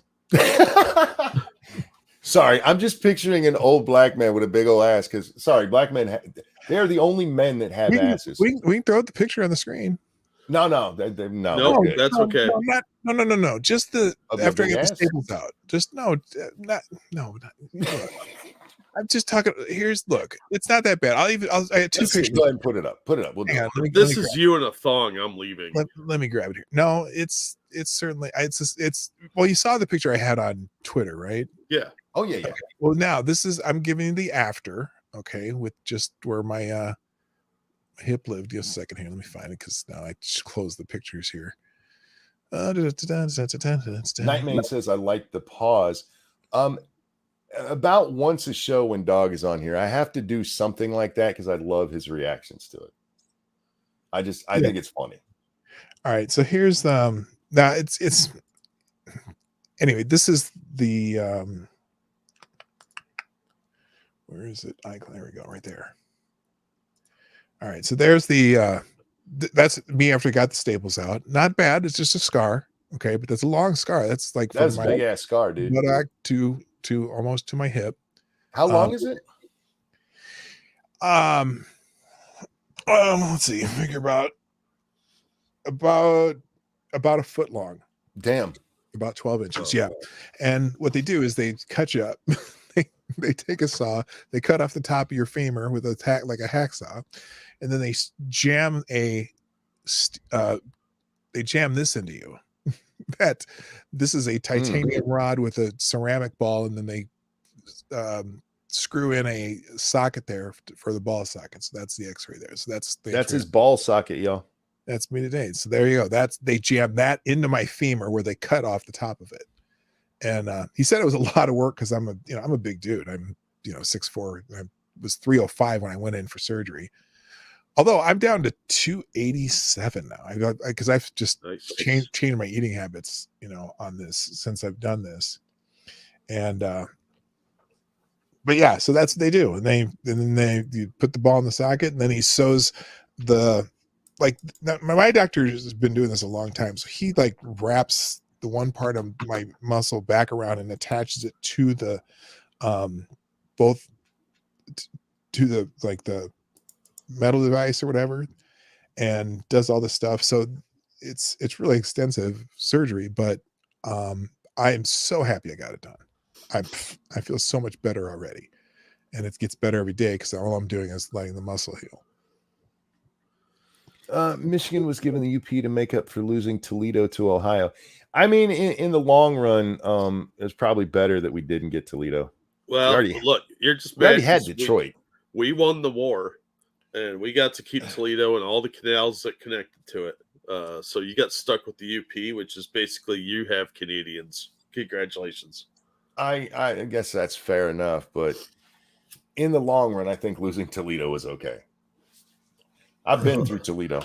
Yeah, well, Ohio has two armpits, Toledo and Youngstown. And our crotch is Cincinnati, and our belly button is Columbus. And your asshole is Cleveland. Nah, Cleveland is sort of that weird growth that you get your doctor to check. In fairness, I haven't been through Cleveland in a long time, but the last time I was there, that place is so fucking dirty. Yeah, it is. It really wants to be Chicago or New York. It is just dirty. You should go to Youngstown sometime. I've been to Youngstown. I have family down in Ohio. We've spent some time down that way. Plus, traveling to Virginia, there's several times we went there. Going over to Illinois, we've gone through. Usually just the tip there, but yeah, I've spent more time in Ohio than I really should have. Yeah, more than any one person should have. Yeah, I know the feeling. Anyhow, Jack, what you been up to, man? I don't do anything online. Been helping my folks since my dad got out of the hospital. He can't really get around very much anymore because his leg's all screwed up. So been having to help them a lot, and that's pretty much takes up most of my day. Damn, I don't sleep much because I gotta do a bunch of extra work now. So I basically need to get some sleep. No, I don't have time. Like, for example, at 6:45, I have to take my sister to work and then go back over to my parents' house to help them get their lunches around, make sure they do their morning routine, and take their meds and all that shit. So then I do their lunches, play with the dog. That gives you 4 hours to sleep, man. When? Now. No. Yeah, because I could just shut off. No, I still have videos to make. I still have to do bunch of other shit. I got to do my laundry, which I'm not filming because I can't afford to go to the laundromat right now because that would take 2 hours, and I don't have 2 hours to kill on laundry. So I got to do my laundry. I got to clean around my house, and then go over and clean theirs and do all that shit. So yeah, and then I got to mow their lawn. It's too bad that your sister-in-law is Japanese and not Chinese with needing laundry done. Yeah, I thought that, but I wasn't going to say it to her because they hate the dirty Chinese. And, oh my God, I would probably get punched if I told her I wish you were Chinese. Oh, That's a fact. All right, ladies and gentlemen, we're going to wrap this one up. Thank you so much for coming and hanging out with us. Thank you for the donations. You guys are awesome. P-Dog, a pleasure, dude. It's been way too fucking long. Yeah, it's a lot of fun. I always love coming here. I like chatting with you. There's several people that we chat with where it just kind of integrates into the show, and then there's several like you who it's just like a friendly conversation. We might touch on a subject here or there, bring up something to make our points and stuff, but it's just a fun conversation, and I appreciate you coming by tonight. I appreciate you having me. And Jack, great to see you. I hope everything goes well for you, my brother. I'm praying for you, man. I appreciate that. Hope you're getting around better because that looks nasty, dude. I get it every day. Thanks. Good. Thank you, Keldrick, who dropped a donation. Very generous of you. Last minute Jack donation. Appreciate it, man.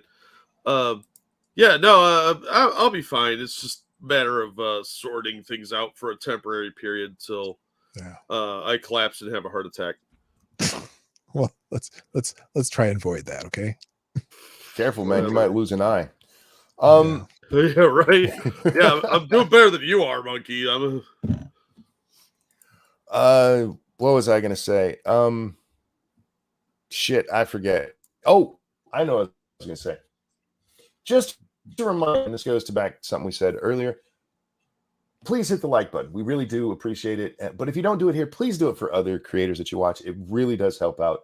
It's a little thing. It's a little thing. Just reach up there. And if you can, drop a comment because that really, really helps. And do that for anybody that you enjoy watching because it's rough out here these days. YouTube is actively working against us. Yeah, you really are. It's weird. It's just weird. As my friend Satsu says, YouTube doesn't YouTube very well. P-Dog, a pleasure. Jack, thank you so much for joining me, my friend. Oh, yeah. Sorry, I was late. Shit. Whenever you show up is the right time. Except when you're here right as I close. It's the right time of the night. So you're gonna get the women all panty moist. You need to stop that. They're already panty moist. How many people? I wonder how many people, because it was you and me tonight, dog, fell asleep really quickly. Yeah, we have this low soothing voices. Yeah. Jack, that's what you need to do. Go listen to the first part of the show and take a nap. Here's one. I got time for that. Let's think about what we're going to do after the show. Bring it, baby. Oh, yeah. At least you're not a one-eyed gimp-like monkey. I feel like that's a great way to end the show. Wow. Jeff. Fuck. Ladies and gentlemen. Here. Thank you so much for hanging out with us. Holy guys, shit. A pleasure. Everyone, take care of yourselves. We'll see y'all next time. My ego. Bye, everybody. Cheers. This is a song for Jeff. You can kiss my whole big monkey ass.